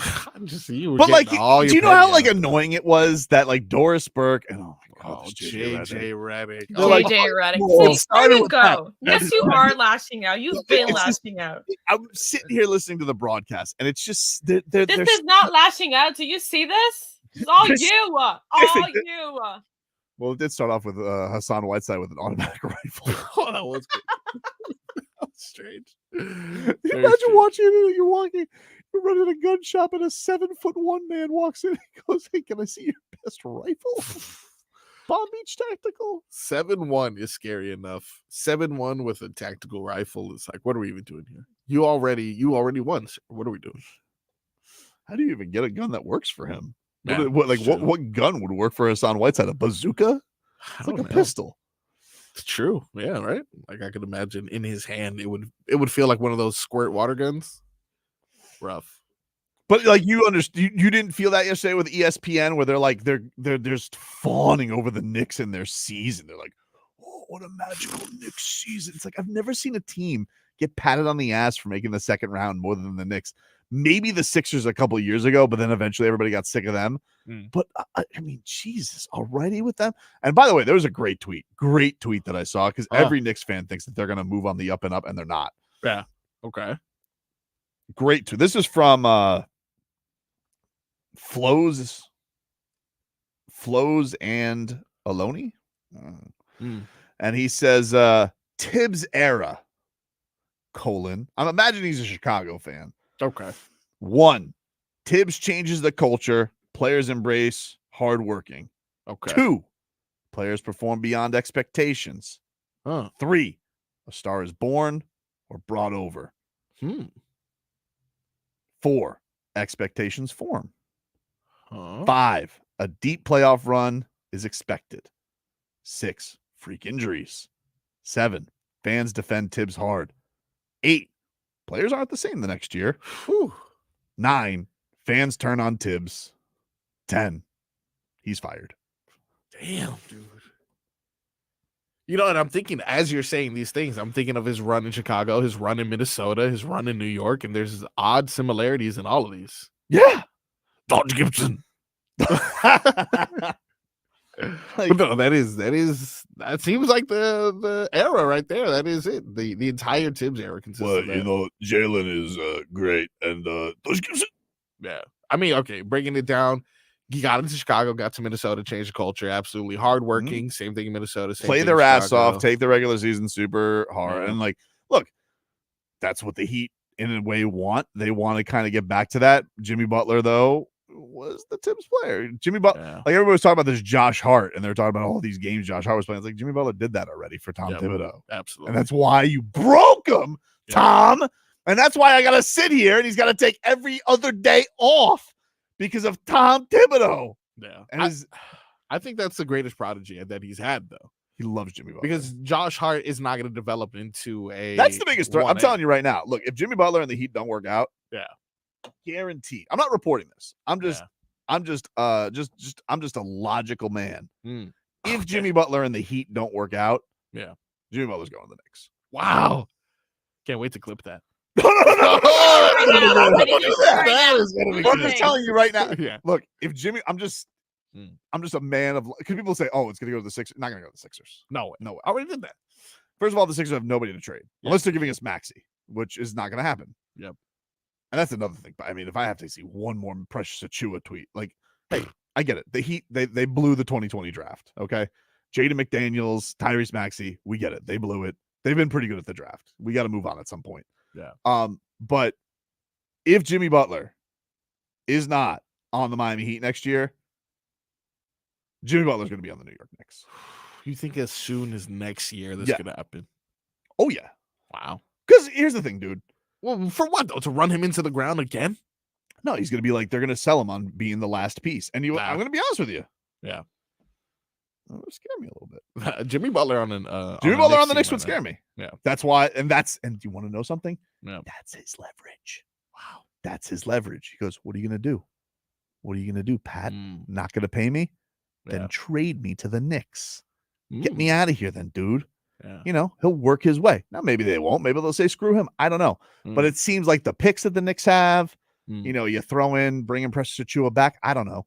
But it just seems to me like that would make all the sense in the world. Yeah. He knows how to handle him. He fits right in there. Unless they're going to pay this OD and an Obi, which is a disaster. They may actually pay Maybe. him. Maybe. But I'm telling you right now, if Jimmy Butler's not on the Heat, which I want to be very clear about this. Yeah. Brendan Tobin wants Jimmy Butler on the Heat. I want Jimmy Butler to get his extension. And I will cry if he ends up on the New York Knicks. Okay. However, yes, should the Miami Heat not pay Jimmy Butler, he will make a stink. He will not be on the Heat. Ergo, he will be on the Knicks. That's where he will end up. Gotcha. And you're saying the scariness of that is something that he can leverage during this negotiation process, which you wouldn't have to. Have you seen Jimmy Butler's agent on Twitter? This guy active loves Tom Thibodeau. Yeah, he does. Loves him. He does. A little too much. Yeah. There's something there for sure. It's a little too much. Like if we were in a relationship and this was your ex that you're talking about. Yeah, too many hearts on the X. A little much. Too many hearts on the X. What are you doing there? We get it.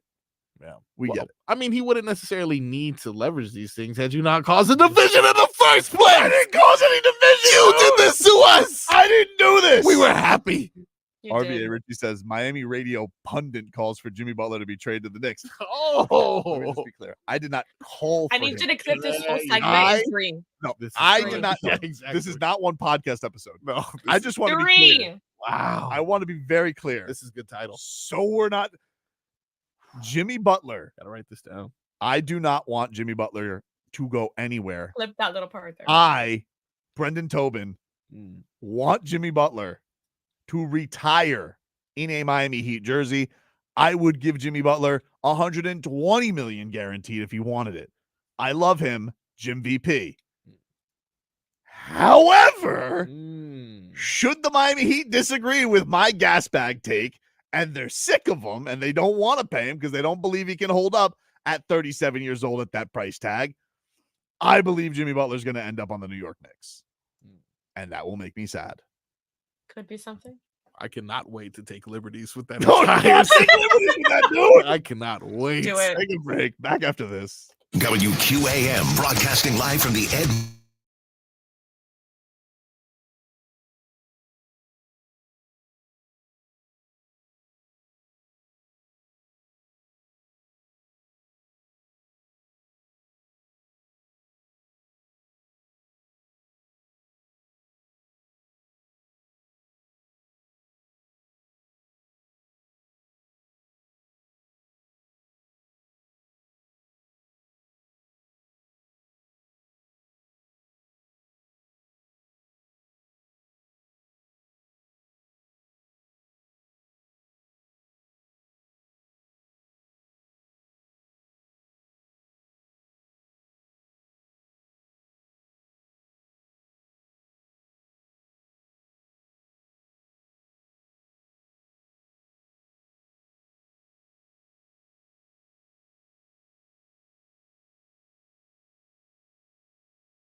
Welcome back.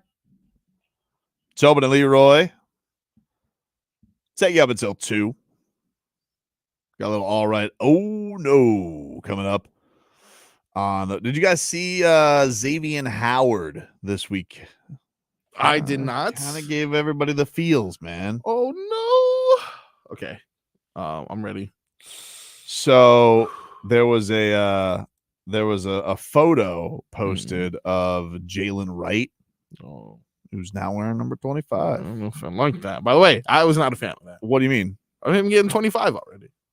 What do you want him to retire it? Like, grow up. Almost. I mean, they don't retire numbers in football. There's like 3 guys who I think it's like the only guys who are retired in the Dolphins, I think, are Dan Marino, Greasy, Zonka. And then the only ones I don't think they've issued aside from that.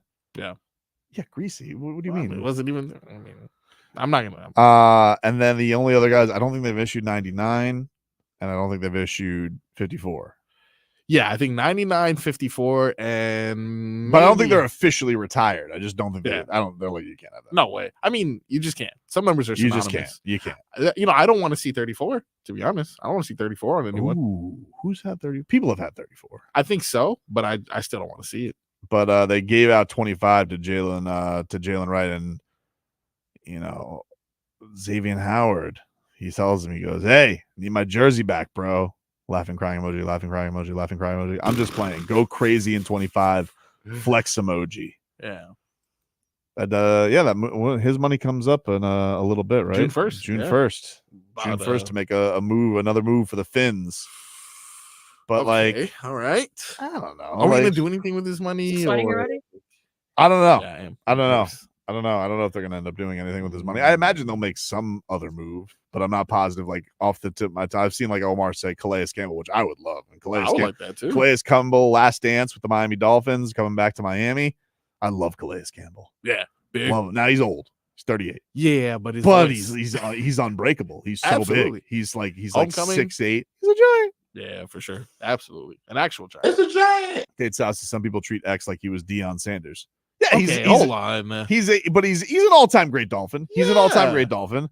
I mean, I made the argument, but of like course. Sam Madison, like somebody's worn like Brandon Jones wore 29 last year. Like it's not like that's true. You got to give out some numbers. Like the retiring of numbers in football is for the great. Even Michael Irvin, like they give out 88 in Dallas. They don't retire. But that's like numbers. a special thing. It's almost like he's keeping that tradition alive.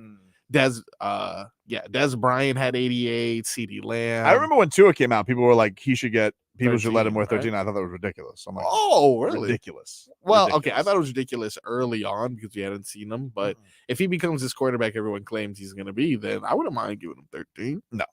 Okay. No. Fine. He's carving his own path. With retiring numbers is in some ways kind of stupid. Because, you can just make your own path. But then there's others where, I just wouldn't do it. If I see anybody wear number 3 ever again in a Heat jersey, I'll punch him in the face. Exactly. See, then how can you say it's stupid then? It's just a different level. Like, if you told me somebody was wearing Chris Bosser's jersey, I'd be like, it's okay. Yeah, it's fine. If you wore number 1, if it kept me from getting somebody, I'll give DeLon Wright number 1 for all I care. I'm not really tripping about a Chris Bosh. If 3 is different. 33. Okay. Yeah. 40. Those would be my. Now I know that they got it's fine, but those are the ones that really should never be touched. Okay, really never be touched. What about Tyreek Hill when it's all said and done? You think 10 is something that would be off the table? I don't know. He's had a solid start, So, I mean, yes, I would say breaking the record twice in a row would be a pretty solid start. If that goes to you're a tough critic. Solid start. Oh, he's doing okay, I guess. We should keep him around for a little bit. All right, I'm for it. But Super Bowl, I think a Super Bowl ring kind of sprinkles that extra little bit of cheese on that, Like, wow, haven't had a Super Bowl. Now we have number 10 who breaking records brought us to Super Bowl essentially. Yeah. That'd be good. Just a shame, nobody thinks that his quarterback should get the any kind of money because breaking records with him. It doesn't matter. It's Tyreek, it matters, but not for Tua. Throwing him the football. Okay, a lot of screen passes. It's not a lot of screen passes. Right. It's not a lot of screen passes. Run of that argument. I'm tired of this argument. Did he show up though? Did You know he show what, up? you want to today? know what the most exhausting thing about the Tua argument, in all honesty, and I say this as a Tua fan. Yeah.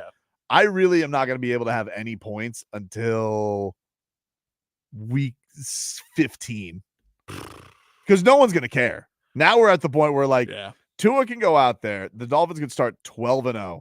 But if they lose that damn Thanksgiving game on the road to the Packers, everyone's butt cheeks are going to clench and they're going to be like, There's totally a gauntlet towards the end. there is. Even Dan Orlovsky was saying he's rats up a ship on the Dolphins because he says end of the schedule too tough. Dan, what the hell, dude? And he's, you know him, he's like he loves everybody. Yeah. So I don't know. Shawnee Boy says, Tobin, where'd you get that Panthers hat? Panther Land. Oh, nice. Yeah, I see Fig with some Panthers gear as well. Ooh, It's old 22. though. It's old. Yeah. That's fine though. That just shows we've been successful for a long time. Exactly. So I'll take that all day. We will take a break. Little all right. Oh no. To close things out after this. This hour of Tobin and Leroy is sponsored by Kendall Dodge Chrysler Jeep.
Tobin and Leroy.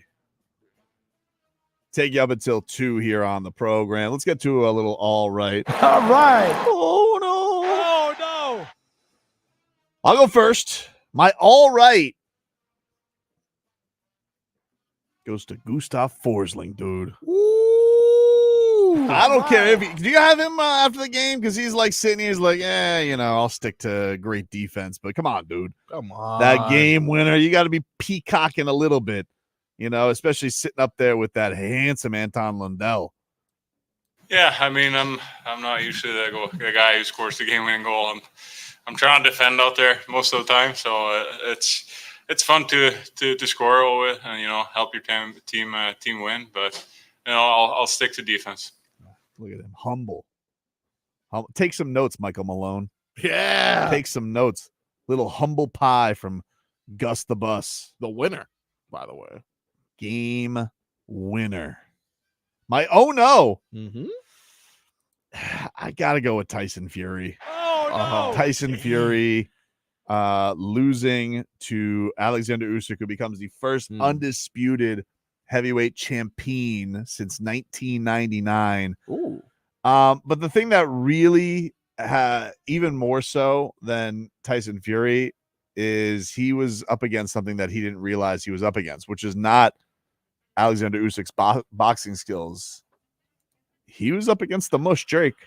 Oh, Drake bet right. over $500,000. That's right. Over $500,000 on Tyson Fury. And of course, lost it because Tyson Fury lost a split decision. Probably should have been knocked out. Crooked ref seemed like he saved Fury from the TKO in the 9th round. You ever see someone use the ropes the way that he did, bro? He is very big. It's the only thing that probably could have kept his heavy ass up. Yeah. But dude, he outweighed it by 40 pounds. Yeah, absolutely. And still, honestly, should have been knocked out. Yep. It's crazy. Yep. What do you got for all right? Oh no. Figgy, you want to go first or last? What say you, Ricky Bobby? Hey, it's up to you. We'll save yours for last. We'll get to mine pretty quickly. Okay. My all right goes to the fact that Paul Pierce broke his fingers, dude. Wow. Yeah. Which is a low blow on my end. I completely understand why some may feel that I shouldn't be celebrating such a thing. And there are pictures, but they're a little too gruesome. I'm not gonna lie to you. I'm gonna save all of us the vomiting. But apparently our boy Paul Pierce, and by our boy, I mean not our boy at all.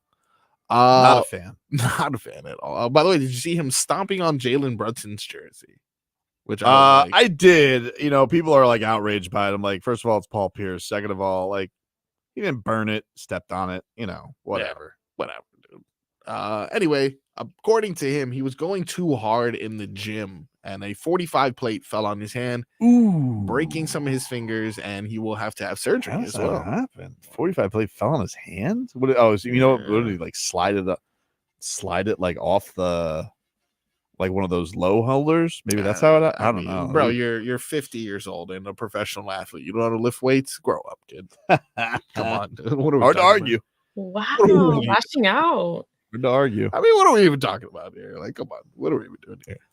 Mark D. Heat says Marco's softer than Knicks and Rangers fans combined. Man, he doesn't like you. I don't understand what I did to him. We almost shared the same name. I don't understand. Interesting. It's like my own Schmeat and Schmolnik. What do you have, Jennifer? Oh, what's your no? Yeah, yeah. My no. I'm gonna keep it brief, dude. Diddy. Oh my god. This video came out this weekend. Absolutely disgusting. Absolutely horrible. Anyone who may have, for any reason, defended him because they were just previously allegations, read them and weep, dude. It is the most sickening video to release since Ray Rice, and I wish every possible bad thing that could potentially happen within this legal case to Diddy happens, dude. It was gross. It was sickening. He gets the lowest of -1s. Yeah, that is a minus 100 if I had to. But infinity just times infinity. Make sure that he knows that he's also viewed as scum on this show. He gets my No, he is scum. And then like the you want to talk about like the damage is done. Like, thank you for your apology. And you know what's weird? He didn't even apologize to her. Like he's apologizing to the public. Yeah, which is strange. There's so many things that are coming out now that it was like, all right, bro, this was in our face the whole time, and it's unfortunate. It really is. And this is okay. Another, I don't want to spend too much time on this, but what I don't understand is if this was obtained via the raid, right? That means that he paid this hotel to get that footage. Is that where they're saying this came from? Yes, that this was a part of one of the things that was apprehended during the raid. But if that's what's they're saying, and that if that is true, you purchased it from the hotel. And then to then not destroy it, you're just gonna hold on to this. Like, I'm glad this came out. It's a horrible thing. My prayers go out to Cassie. Of course, she's in a better situation now, luckily. But it's just like, dude, you know what? You deserve everything coming your way, buddy. Gross. You get my no. So you weren't convinced by his 1 minute and 17-second apology. So Come on, really? Really appreciate him taking the time to do so, but an apology for what you did. Also, number one, damage is done, but number two. It should take a lot longer than a minute and a half. Well, it's this day and age. If he wants to fit it in real length. Oh, you got it. I don't care. Real length, dude. That's so horrible. Terrible. Yeah. What say you, J-Fig? Yeah, who's your all right?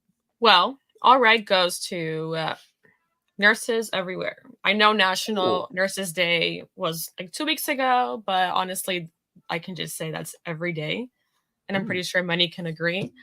I just wanted to give a big thank you to Baptist Hospital and their ER urgent care because they have a wonderful team and they've been nothing but kind and life-changing. And I'll keep it short. I'll keep it short with minimal information, but they're just doing amazing things every day. And I don't even know how I personally could repay them for what they've done. And there's really nothing like a nurse when you're going through the worst times. Like I remember with my wife, like the first night of surgery after she got she had her tumor taken out. Like we had just an amazing nurse that on the overnight, which was the worst night by far pain wise. Yeah. And it's like you can't thank that person enough for taking care of you in your worst moment. It's a make or break situation, for sure. It's like that can really make your situation so much better. So that's awesome. And they have a quick team, and honestly, like sometimes you see us on the show, but you don't know what's really going on behind the scenes. And I just wanted to give a big thank you, even though I'm not going to release much information. Yeah. My oh no goes to the one and only Brendan Tobin. Whoa! Your way to insult soccer fans everywhere, including your first-time guest. Yeah, that's true. You did do that. You embarrassed us. I'm not gonna lie to you. How did I embarrass you? With the whole Ronaldo being a bum. Ronaldo a bum, dude. You hurt her. He was a bum. What I said was, you literally said that. Okay, but what I explained to her was, is I was trying to get my son into soccer, and the way in the Tobin household you get into sports is he's like, do we like them or do we hate them? Because that's just how it goes. And I'm like, we hate them, bums. So everybody knows you either are a Messi, even a soccer noob like myself. Okay. Even RVA Richie, who constantly makes fun of my lack of soccer knowledge, even the noobiest of soccer noob knows you're either one of two things. All right. You're a Messi guy. You're a Ronaldo guy. That's it. There's no in between. I'm a Messi guy. Nice. All right. Ergo, Ronaldo, bum. Huh. But mainly my oh no goes to you because you said this about Jimmy Butler. What did I say?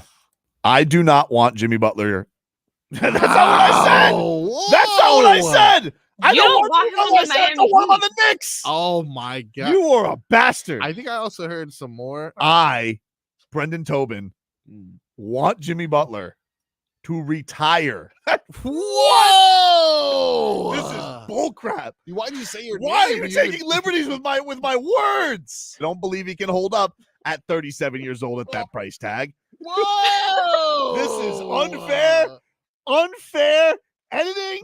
You two are crazy, political producers. You are taking my words out of context, and I do not appreciate it. Well, at least you didn't trade him to the opposition. I believe Jimmy Butler's going to end up on the New York Knicks. Whoa, bro! This is you hurt soccer fans, and now you hurt Heat Nation. How would you do this to I, us? I don't. dude? I am so mad at both of you right This now. is what what your has come plan up. was. What has happened here is sabotage.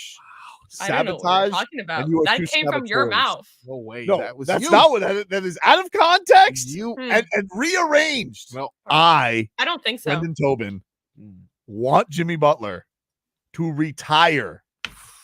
verbatim. All right, dude. That was what you said. Why are you trying to ruin everything for me? That would make sense why you asked the question you did.